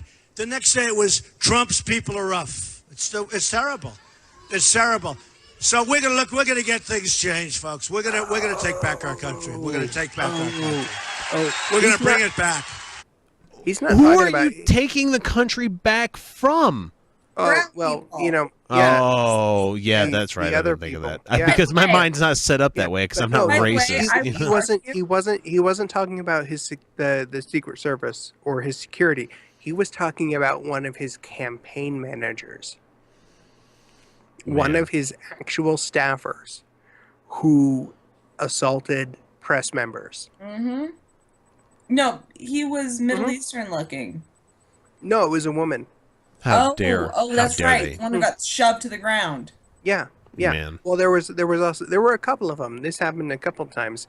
None of them, I don't believe. I could very well be wrong, but I don't believe any of them were actual Secret Service members. I believe they were either campaign members, campaign staffers, or private security that he hired. Fucking Trump. Yeah. And you know what? If I'm wrong, please let me know. Yeah. Please. But this is a good point for us to take yet again one of the break, and we're going to be back with our Q&A session. We have a couple of Q&As that we're going to answer. Well, we have a couple of Qs that we're going to A. How about that? There you go. Oh, we're going to A them We're going to A those Qs so hard. You're not going to know what came from it. Right in the Q hole. We'll be right back with more of your Utah Outcasts. Fuck, I need to drink more. I love doing this show when I'm buzzed. This is great. Okay, we'll be back in a second. Utah Outcasts. Yeah, we're back from the break. So we are here for the last segment of the show. And this week we're going to make it kind of a quick one because we didn't have a guest this week, and there's not really any like huge overarching things that we need to talk about like that happened in the news or anything specifically. I mean, it's great that we're getting visited by all these delegates of the GOP and the Democratic Party. It's really awesome. But at the same time, you guys have been inundated with this for like the last, 4 months, 5 months, where we've been like talking a lot of politics. Yeah, it's okay. We got a few more months to go. Yeah, we got quite a ways to go until the finish line. A few more months. And then we'll go back into dick jokes and, no, sorry, probably not. So anyway, we wanted to offer it up to the community out there for a question and answer session. Essentially a Utah Outcast Ask Me Anything. So a UOAMA. And UOAMA? Our very first question that we have here is from none other than the Godless Revolution's own Ryan Duffy, who wants to know, in the following order, fuck, kill, marry. This is always a fun little thing to bring in. Right, Ted Cruz, the Pope, and that crazy crackhead that sits out the side of the 7-Eleven. Fuck, kill, marry. Let's see. I'd fuck the Pope because he would deny it. I would kill Ted Cruz, and I would marry the crackhead because it sounds like he'd be pretty absentee for most of the marriage. Yeah, I'm gonna go with I'm actually gonna fuck Ted Cruz because I guarantee you he's fucked way too many people. He'd be quick. Yeah, that's just it. Like, there you go. I'm done. Go wash yourself now, honey.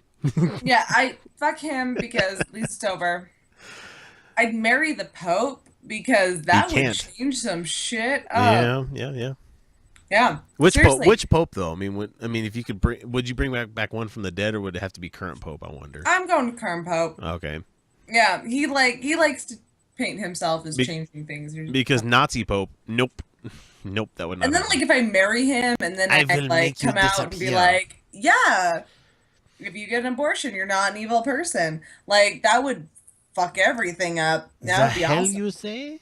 Ooh. I'd totally marry the Pope. Totally. I wouldn't fuck him though. So that leaves that you would kill the crackhead? Oh shit, it does. The moral conundrum that you put yourself in. Look, I could say it killed him. He ain't got no record. He's homeless. He's homeless. I just said it killed him. He's probably a vet of like 3 different wars. Poor guy. And I would get him a new identity with my marrying the Pope thing. I would have all this power and get him a new identity. I'm sure the Pope's got way too many shitty connections. I could totally do that. You have to marry the Pope. You could read all those cool books that they have, that they Right? keep away from the public. Right? That would be so rad. I would like out all that shit, taking pictures with my smartphone and shit, because that's a thing now. Yep. So Kyle, He would really regret marrying me, though. I'm not gonna lie. that leaves you, Kyle. Fuck, kill, or marry. Who would it be? I think you're muted. You're muted. Nope, we're still got nothing from you. That's funny as hell. For people watching on YouTube, it's pretty funny, but I don't know why we can't hear Kyle. What setting did you change? Oh my God, Kyle, what did you do? Oh my God. Come on, man. We got 2 more questions we got to get to. There we go. There. He finally came back. I think I heard a noise there. No, I heard a click, but nothing. No, you didn't hear a thing. I heard a thunk. Sorry, I was trying to swallow because I was eating cheese really fast. God damn, that was a loud swallow. Sorry. That's what she said. Oh. No, Look, I don't do work. anything halfway. Kyle, I don't know what happened. I don't know what happened. You were there a second ago. I don't know Son why of a you're not here bitch. now. Unplugging and plugging back in and... Nope, still. Is there like a switch on your mic that you can turn on, or is there...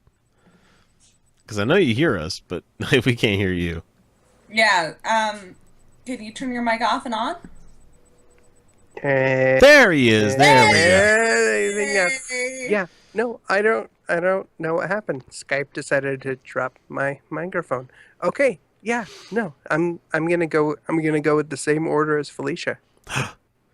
Charlatan.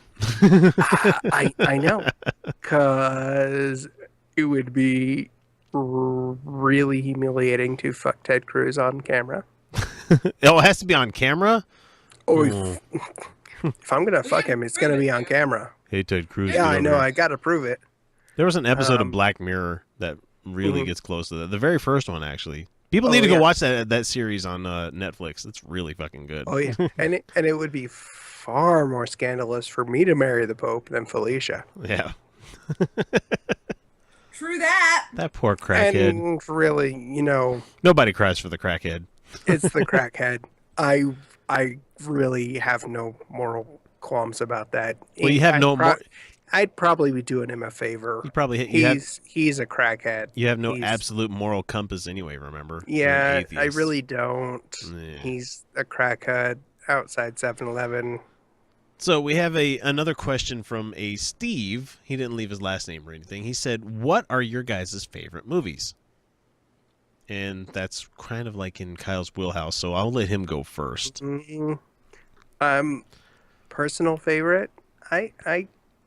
It was an influential movie because of the time it came out, but SLC Punk is really just up there as a personal all-time favorite.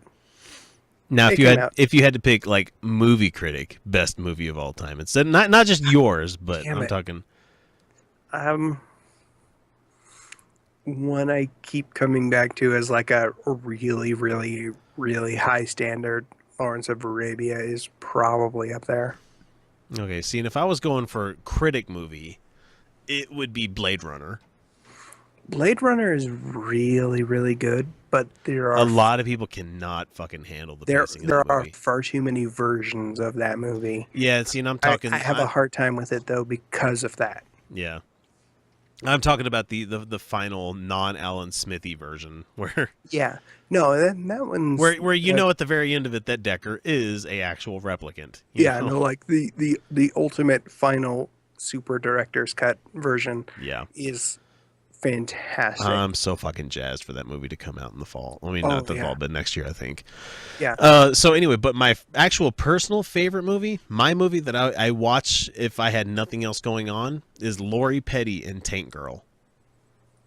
That is a great movie. That It movie really is. that movie sucks on so many levels, Oh, but I man. fucking love that movie. Oh, man. Ice-T is a kangaroo person. Oh man, I mean, just Lori Petty as Tank Girl, and Oh. you have Naomi Watts as Jet Girl, and I can't remember who played Sub Girl, but I mean, just there's a Cole Porter song in the middle of it. You have Malcolm McDowell as the bad guy named Kesley, who turns into somewhat of a cyborg kind of guy with a holographic head. I mean, it is a dumb fucking movie. It is stupid. So awesome. But the soundtrack too. Oh my god, the soundtrack is everything 90s. It is so goddamn good. I mean, there's L7 in there. There's even a shitty Ice-T track. There's a Bush song in there. Is. Oh There is. man, but it also has a remix of "Girl You Want" from Devo. Oh fuck, I love that movie. Yeah, there is. But, god damn it. I hate that question.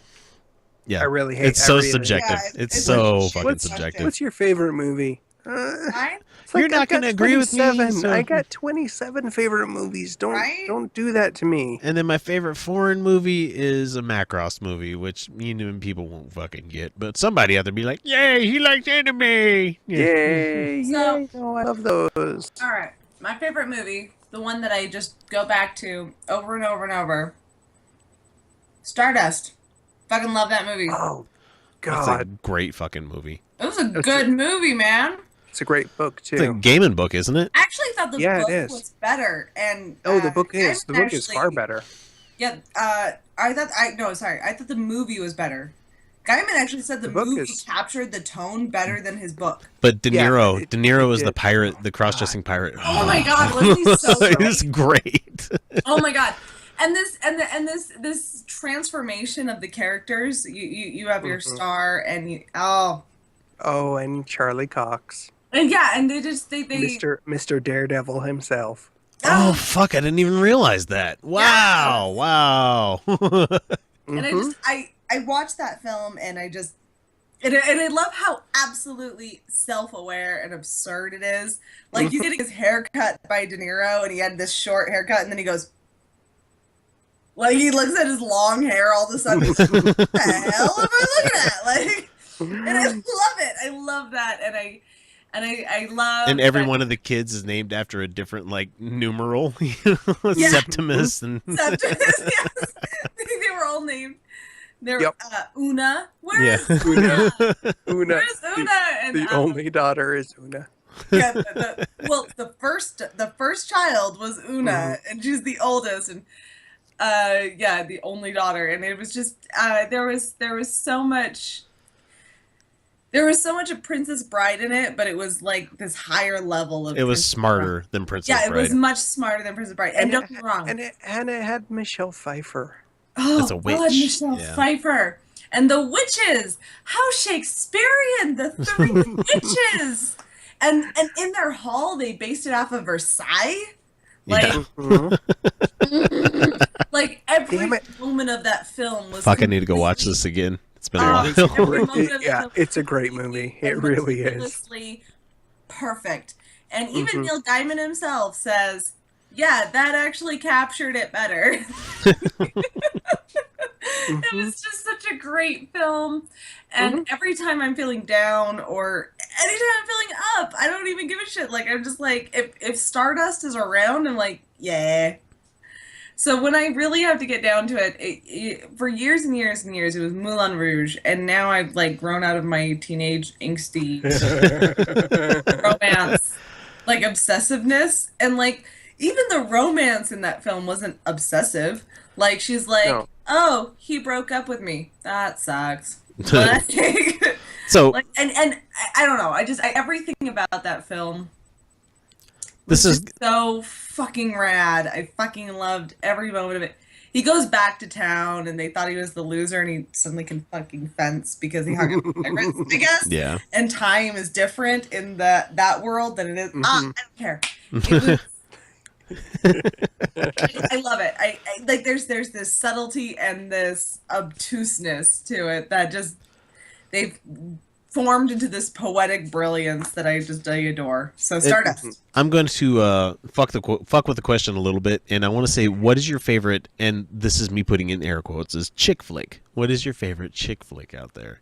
Because I got a favorite, and it's so fucking corny. I'm almost ashamed to admit it, but I really like You Got Mail.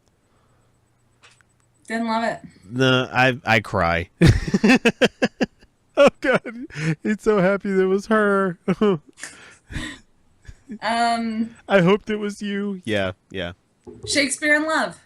That's that was a date movie and a half when that came out. Fuck one. man, I went on so many dates with that. That movie. I couldn't qualify that as a chick flick though. No, it definitely is. No, it definitely is. That's really. Gina Barberi's favorite movie. That's a chick flick, dude. It was such a chick. Well, no. Okay, so first of all, I have like this abhorrence to chick flicks. I know. Really do. Because I feel that they're and this is the way I felt for a long time, long before I actually learned the feminist theory behind it. And the feminist theory just explained why I hate them. But they are bad for women. Like they're this women aren't complete without a man concept. And they have funny moments like Sandra Bullock.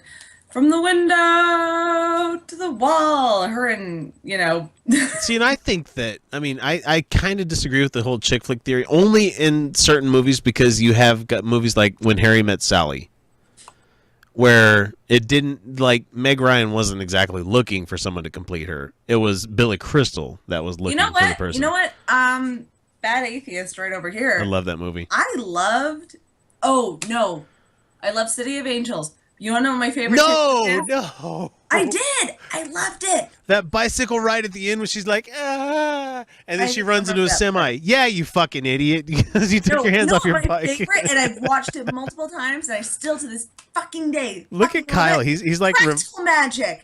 Every fucking time. That is my chick flick forever. Me and my sister, like, I'm the brunette. I'm the older brunette sister. And my little sister's like the redhead. And even though, like, we're absolutely not like those characters at all, like, there's, like, this identification.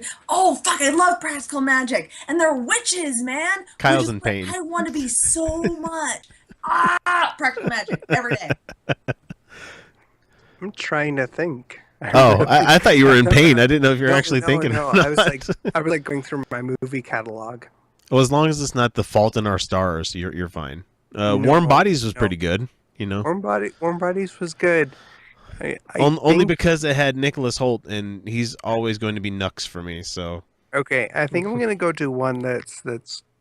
I don't know if I can call it fairly obscure or not. Mad Max is your favorite chick flick. No, actually, I'm gonna say Return to Me. I don't know this one. Okay, Good one. This was David Duchovny and Minnie Driver. Oh. Yeah, I know. I love this one, actually. Okay, so this was one. So David Duchovny's wife died. No. First of all. Yeah. She was one of the trainers for Coco, like for not Coco, but Coco the gorilla. She was like a She was like language. Yeah, she was the like premise is already hard to buy. Oh no, the premise is she died. Okay. She died in a car accident. Donated her organs. She was an organ donor. Right. So her heart was given to Minnie Driver's character. I saw a slasher fic that was like this. A heart transplant. Mm-hmm. And through serendipitous, because movie, these two people meet, and David Duchovny meets Minnie Driver, but not their characters, and they fall in love, and it's because that heart would always belong to him. Yep, and they don't realize it until the end, and it's and really, she finds the like, letters she movie. wrote to him, thanking him for his wife's heart. Yep, it's a super cheesy Oh, movie. I can't shake my head at it because my movie's about emails and shit, so I'm stupid. It's actually it's a really well made movie. It really is. It really was actually very clever. My chick flick is it's super cheesy, and I roll my eyes at myself. But I'm a bit disappointed in all of us. When you look at the actors who are in it, because David Duchovny, not as X-Files. He actually can act, and he's actually very genuine and kind. Oh, he was Minnie good in Driver, Evolution. This Tony Award winning for like forever. Like they're actually really good actors, and there's a bunch of them throughout the film that are just sweet and kind and endearing. Yeah, it was a fun film. Was it super like moving? Was it something that truly changed my life? No, but it was fun to watch. No. It was a fun one. Okay, so we're going to move into our last question, only because we need to get to our highs and lows and call it an episode. Okay. Our last question is from Carla, and she wants to know. I'm assuming she's sorry. I can't assume. I have to assume genders only because of names, but whatever. Carla wants to know what ethnicity of foods we enjoy the most. Indian. Japanese. Indian. No, Indian every day. Fucking love Indian food. And what specifically about this ethnicity do you like about it? Or I guess we can turn that into what kind of food, what type of food, spice. Complex, and I get to taste it twice. Matthew Inman just came out with a new comic about that. The Oatmeal just had a comic about that. How come spicy food is the only thing I can taste twice? Why doesn't my ass say, pancakes? You know what? Indian food is, what the fuck? Oh. You have a cat. Jesus Christ. God damn it, cat. I don't know what he's doing. I don't know. Anyway, Indian food is beautifully, remarkably complex, and that is what's so fun about it. But even if you're not analyzing the flavors, even if you're going away from the complex, it's still just like awesome, like right on the surface. And I picked Japanese because they have a lot of influence from India, but they also have a lot of influence from Korea and from China. So there is quite a great palette that you can have out that way. Because they make a great fucking curry. It's not the same as Indian curry. No, it's not. Man, That's it's so good. about curry. And you can get hot pot there. And oh man, go to Kyoto and you get some okonomiyaki. Oh, this shit's so good. No, it's a Japanese pancake for people wondering what the fuck I'm talking about. But they usually put like so I've never had like Japanese sushi for reals. Yeah. But I have had sushi from Japanese immigrants on coastal cities. God damn it. That's good food. Yep. Yeah. But there's not enough cheese if you ask me. Well, yeah, I'm sure they're mostly lactose intolerant anyway. Mostly. Because But yeah, no. Indian is the food that I will eat until it's gone. Because I'll eat it until my stomach hurts. I'll expand my stomach until I'm like, oh shit, why did I eat so much? No, and I'll keep going. I could eat eel until I pop. I can get to that point and keep going. Just say no. Have you had samosas? Fucking mint chutney, of course, yeah. And the tomato, and then like the yogurt sauce, and just son of a bitch! It's deep fried potato with chickpeas. Jesus Christ! How did somebody come up with something so delicious? I don't know. Because they have a culture that's thousands and thousands of years old. Yeah, and also, like, they're all starving. Because they're like, how do we make this as calorie dense as possible? That's true. How do we make potato go as far as we possibly can? Let's let's stuff that fucker full of lentils and chickpeas. Yeah. It's probably like the worst food to eat ever. But, oh my God. It's really high in fat, and it is calorie dense, but I don't know if you noticed, but, like, if you eat Indian food, like, that's all the meal you need in a day. Like, I don't eat. If I eat Indian food, I'm like, I'm done. Like, I'm good for the day. Maybe two. It sticks with you. They got, like, a rice, they got, but it's just so dense, but it's so good. I love it. I love Indian food. So that brings us to the last part of the show, which is going to be fried paneer. Just saying, fried paneer. Yeah, that's a thing. That's amazing. Yeah. Every time I watch, what's his name? The guy that travels around eating food. What the fuck is his name? Anthony God. Bourdain? Yeah, Or- Yeah. Anthony okay. Bourdain. I watched him eat this food, and I'm like, fuck, I wish I was there. That'd be so good. Like, I would eat all of it. Yeah. Yeah, Americans, step out of your own palate. You know, Every fucking time. try something. Because you're going to be happy you did. Trust me. And I'm only bringing this up because it's 2016, the year we should be trying things, but try butt stuff too.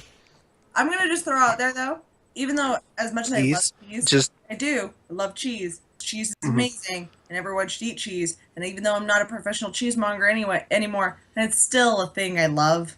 Oh, yeah. My favorite food, seriously, if you offer it to me, I will take it, is escargot. Fucking love that shit. I had that on my cruise. It was good. I've had like escargot from really good restaurants where they're like, okay, we're going to take escargot and make sure we do it absolutely correctly. Every fucking time, it's so fucking good. It's just, I know everyone freaks out about snail, but it doesn't taste like it's Nope. it's not like a balloon chewy. It's actually like tender, like nice. And then they like soak it in butter and Parmesan and garlic, and yes, Have you had eel before?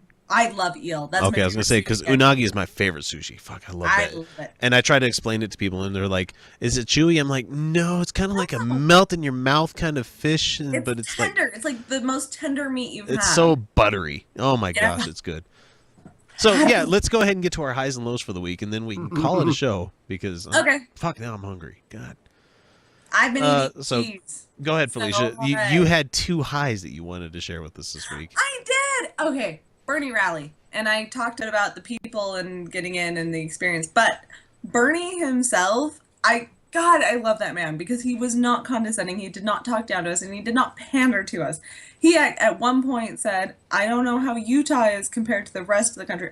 He said, "I'm gonna be honest. I don't know how Utah is compared to the rest of the country." He was talking about opioid addiction and how that we need to treat addiction not as a criminal offense, but as something that we need to treat. People shouldn't be jailed for an addiction, but they should be treated for an addiction. Oh, you mean the opioid usage that we have in Utah, where it's off the fucking charts? You know?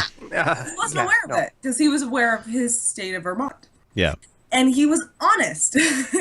He said he wasn't aware, but he knew that this was a problem nationwide. Mm-hmm. And the crowd goes, "Oh yeah, it's the same here." Like you could hear it all over.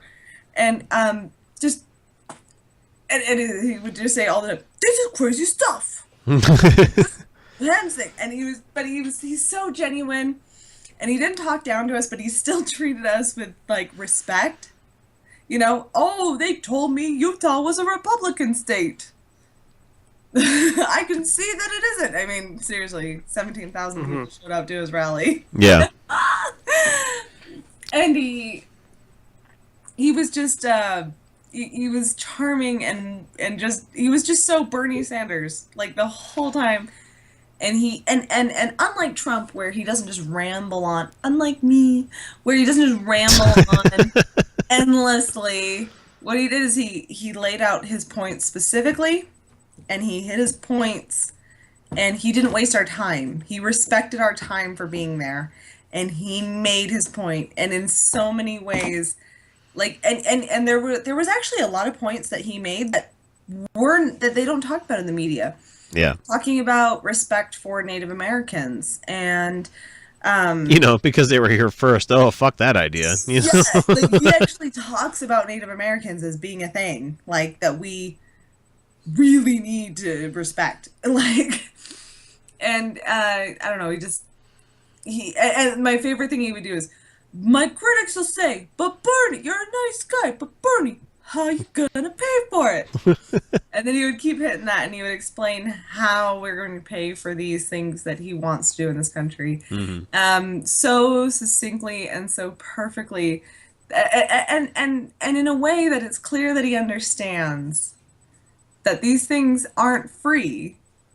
Oh yeah, it's not like he's just saying free college, free healthcare. No, he's Right. saying, No, look, no, I know that's it's going to cost, but this is where we're going to get it from. Right. And that's what's impressed me the most about Bernie from the get-go, is that he had this plan, and he's like, no, look, here's how I break it down. And you've had analysts look at this, and they're like, yeah, this is sound. Yeah, yeah, you do. If you actually look at the overall plan, actually, I just shared earlier today a Forbes article where it was like, actually, if you look at Bernie's plan, it's pretty solid. Yeah, and Forbes would be the kind of people where they'd say, no, this isn't going to work. Actually, Forbes has a vested interest in right making sure that people stay rich. Yeah, well, no, it's not only solid, but it's the only plan. His plans so far are the only ones that work. are a net positive for the country. Yeah. If you look at the overall plan, yes. Mm-hmm. And so people out there thinking that, he lost a couple of more of the red states out there, don't fret. There's still the entire fucking West Coast. Yep. And a lot of these inland states where we are not quite so fond of Hillary, but, So he's going to close the gap quite a bit. Even Mormons are like, we don't like Trump. We tolerate Cruz. Yeah. But for the most part, in Utah, Bernie is killing the polls. Yeah. Oh, amongst all of it Mormons. Because he's the most Christ-like person there. Yeah. That's true. Yeah, no, if Bernie winds up being the nominee, Utah could go blue. Go blue, yeah. I know it's possible. Utah could go blue. Oh, think of that. How everybody nationally blue, but not. Go to your primaries, go to your caucus. Please, for fuck's sake, vote. Work. Because it matters. It so fucking matters this time. Okay, so what about your other high? So my other high. Oh, this is so fun. So I went over and saw my fella and his kid. So I went over to Williams and I was hanging out with his kid. And somehow, me and him got talking about I said, "You're on Earth." Yeah. And he goes, "No, I'm on the couch." He's 3. No. "I'm on the couch." I go, "Which is on Earth?" And he goes, "No, it's on Daddy's floor." And I go, "Which is on Earth?" And he gives me this look he's like, "No, what?" Lady, knock the shit off, lady. You're a grown-up, so I'm inclined to believe you, but I have no idea what you're talking about. And so I know that both William and I have mentioned the concept of our planet and everything. I go, "We're on the planet Earth. Everything is on Earth. We're on that planet." Yeah. And he was like, I don't get it. So I took him over to the computer and I pulled up a diagram of the solar system. Yeah. The whole solar system. And I explained, this is our solar system and that's our sun. You see the sun? That's the sun outside. That's the sun. And it's way, way, way, way, way bigger than us. And with a 3-year-old, you have to use words like that. Yeah, I do that with my kids all the time. Trump. You talk like Trump and way, way, way bigger than us. It's so huge. It's huge. Huge. You don't even understand. He's like, "Oh, okay." And I go, and this one's Mercury, and this one's Venus, and this one's Earth, and that's us. That's where we live. And he goes, "Oh, okay." Now he's getting it, right? He's picking up what I'm putting down. I go, and the sun is so big that the gravity pulls us in, and we go in a circle around it. I'm not going to explain the ellipsis to him yet. Circle, ellipsis, same fucking thing to him, right? He's 3. So he goes, oh, cool. And so and then we're looking at the other planets. And he wants to go to Jupiter, and I explain he can't go to Jupiter, and he wants to go to Saturn because Saturn has the rings, and he can't go to Saturn. Anyway, so then somehow William and I started explaining that the planets are like balls. They're spheres. They're balls. Mm-hmm. And he goes, "Like a flat ball." I go, no, not like a flat ball. And so I tried to look at kids' videos that explain to him the Earth, the concept of the Earth, and they're all terrible. Seriously, they're explaining that the Earth isn't actually a sphere, and it's and I'm like, shut the fuck up, he's 3. Right? And I go, "You know who can explain the Earth?" And I put in Bill Nye. Yep. Yes. I was about to say, because I've been showing Bill Nye to my kid. Yes. Yep. years old. I put on Bill Nye in the volcano episode because that's where he explains plate tectonics and the Earth and the crust. Yes. And the kid is instantly enraptured. Because Bill Nye, and he's like, the intro, Bill.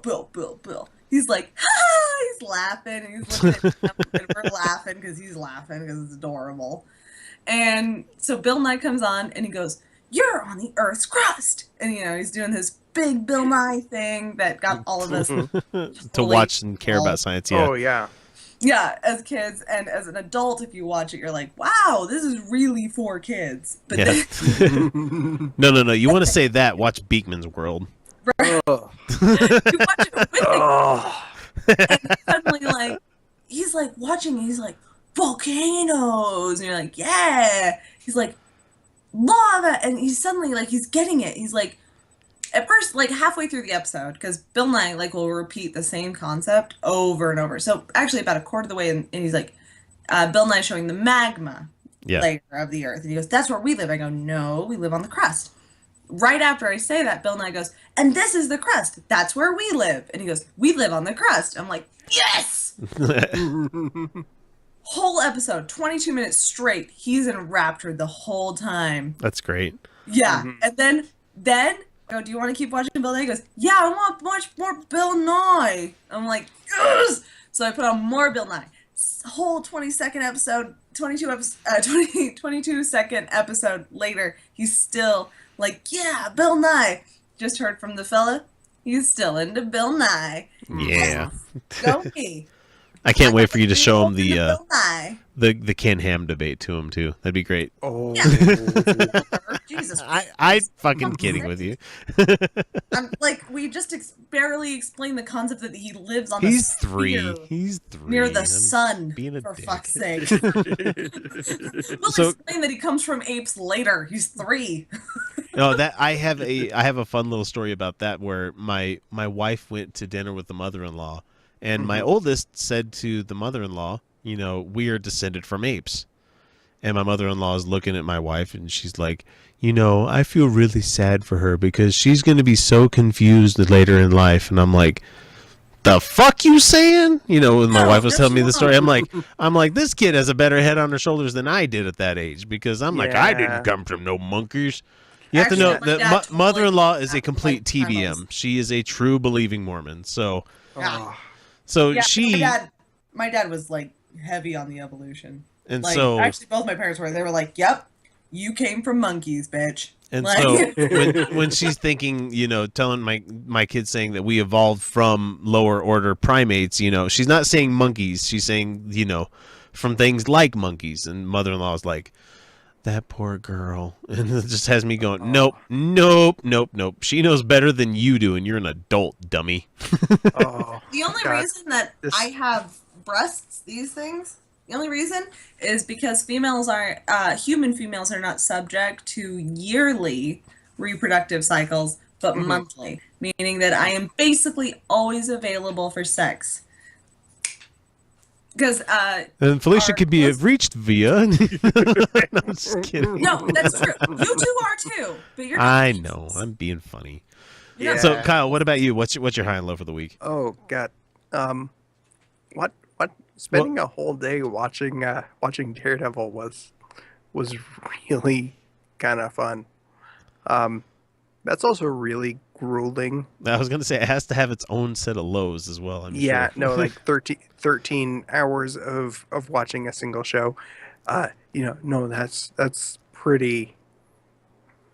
pretty grueling. Well, on another high note, to do. you got a Utah Outcast hoodie this week. That was pretty I fucking did. cool. I did. See, And if you guys want it, you can go find one of those at cafepress.com/Utah Outcasts. it's really comfortable. It's a high quality hoodie. And this is not me plugging. just- I just remembered he had it Just on. just in time for summer. Yeah. To Oh, arrive. Utah summer. No, that was a good high. Continuing the theme of school projects with children. Yeah, that's always fun. No, it's the county report, one of the Utah counties in Utah report that they have to do. So my daughter got assigned or chose, I can't remember which, Iron County. Oh no. Mm-hmm. For So people we- not we- in Utah, that is a very rural. It's community. very rural and includes Cedar City, Yeah. which is boy. like the big city. So we had, fun doing that report and building the diorama. The fun part of that was when I got to say, you know who lives in that area just outside Cedar City? Our friend Chad Harden. Now I was gonna say, yeah, Chad Harden lives out that way. And she said, well, who's that? I said, oh, Oh, he's only the artist He's- for Harley fucking Quinn. he's the artist for Harley Quinn. So she built her nice little school diorama depicting the various elements of this county. And Including in that a diorama, giant DC shield. in that diorama is a tiny little Harley Quinn. Ah, that's I love awesome. it. It was so awesome. Yeah, I need to take a picture of it and send it to Chad. Look, this is her school report. And it's got a Harley in it. I still love being able to sit in his booth and watch his shit for him while he went to go do something this last Comic-Con. And like people kept coming to me, "Oh, Chad." I'm like, "No, I'm bald and have a beard, but that doesn't make me Chad Harden." Nope. You should have just said, "Yeah, close enough." Yeah. I'm not going to side people's shit. Just start signing. That would have been hilarious. I can't sketch worth a shit. No, that would have been sad because that's like. Yeah. I can do a stick figure for $20. Of course, knowing Chad. No, he does his artwork for free most of the time. So he probably would have thought that was hilarious. Yeah. Yeah, that's true. Okay, so for low point is so I think I mentioned it at the beginning of the show. So my dad is going in for a 12-hour open heart surgery. Fortunately, it's not happening during the Salt Lake Comic-Con FanX convention, so I don't have to go through doing panels while that's going on. Yeah, which I was a little worried about that because that would kind of throw a cramp in that. Right. But it's happening just after. Yeah, it's a 12-hour procedure while they go in and do some nice repair work on the little thing in your chest called your heart. That pretty much maintains your life. Yeah. So that's interesting and going to be fun, which includes a lot of the background stuff. Conversations, including the what if conversations, the inevitable what ifs. Yeah, the inevitable what ifs, which are not fun to have. But no, not usually. No. But they're ones that I get to approach, quite frankly, with everybody. And I get to spend some time looking kind of like the asshole that gets to say, well, it's just kind of the way it goes. So you die. Let's just go ahead and handle this as if, hey, this is a possibility and it's going to happen no matter what you do. So one way or another, you will expire. Let's just go ahead and sign all these papers. And no, I don't have any personal investment in this whatsoever. So let's see. I get to push that off. My low point for the week would be having at the beginning of this week to I had to lay into my boss about First Amendment shit, and I had somebody at work that sent out a sick notice for a couple of people that were on the team. And they're like, so-and-so is going to be sick for today. May the Almighty heal them of their maladies, and they will see them soon. And I work for the government, and, See them soon as if I hope they die? So, like, when the person you never know with the religious, do you? when the person sent out in a email using a secular taxpayer's money that we own this email system to send out shit like about the Almighty, my firebrand atheist cap went on. I'm like, motherfucker, here we go. And so I had to fight this guy about it. And so my boss, instead of going, yeah, you're right, he instead kind of pushes back on me a little bit, because I said that I said to him, I'm like, this kind of shit happening at work is religious privilege and I don't appreciate it. Yep. And he came back to me and he said that, well, you saying stuff like this about how this is religious privilege is also a privilege that you own. I'm like, no, you are so very wrong. Difference. He's like, and so I had to go into basic 101 about what privilege is, and tying it into being a prejudice kind of thing.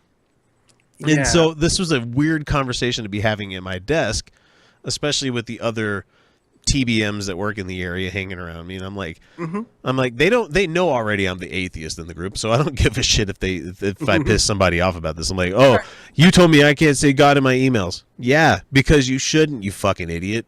Right.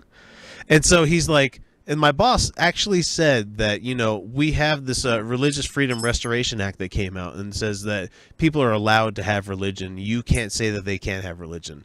And I said, That's not what he said. I said, boss, that's great on a state level, but we are a member of the federal government. We work for the federal government. Yep. And my law is absolute, and it's in the First Amendment to the Constitution of the United States that says the government shall not establish any founding of any religion, And so he's like, oh, fuck, I just got schooled.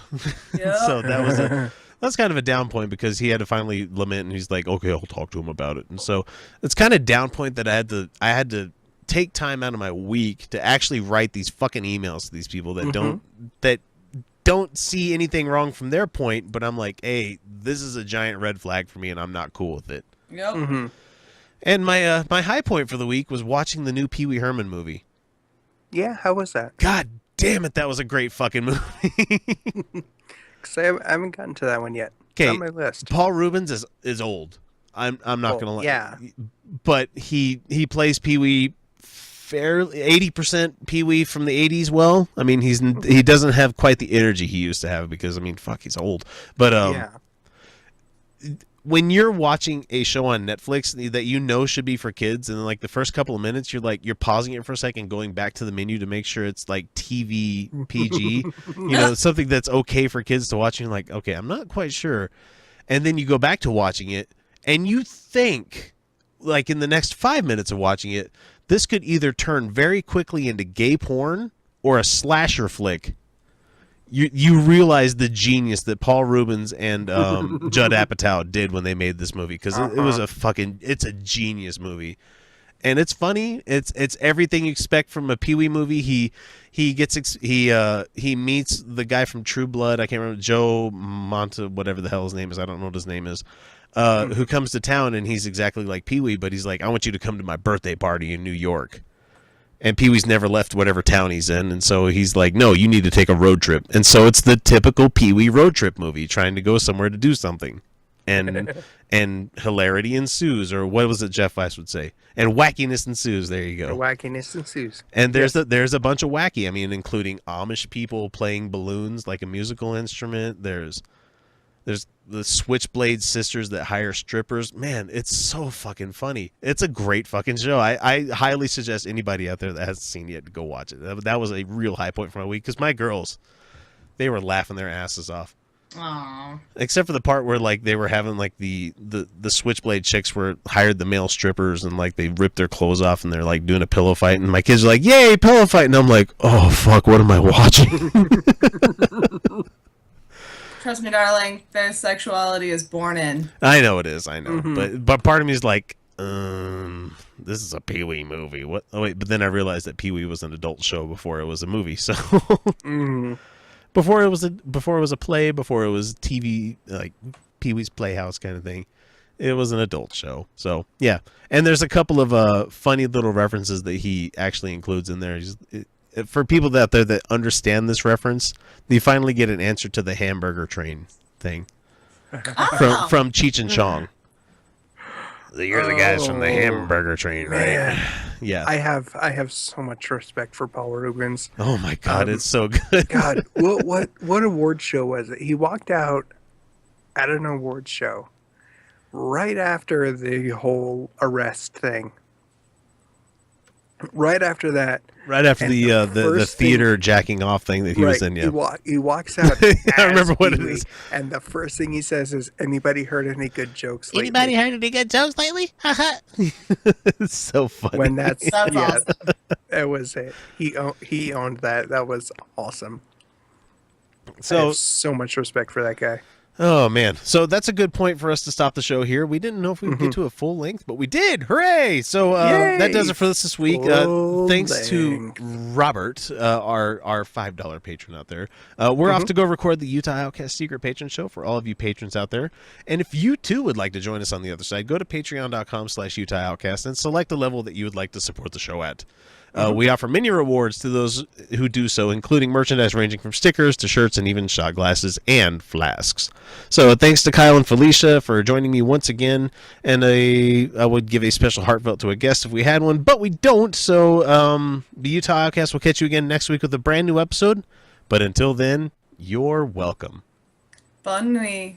Good night, everybody.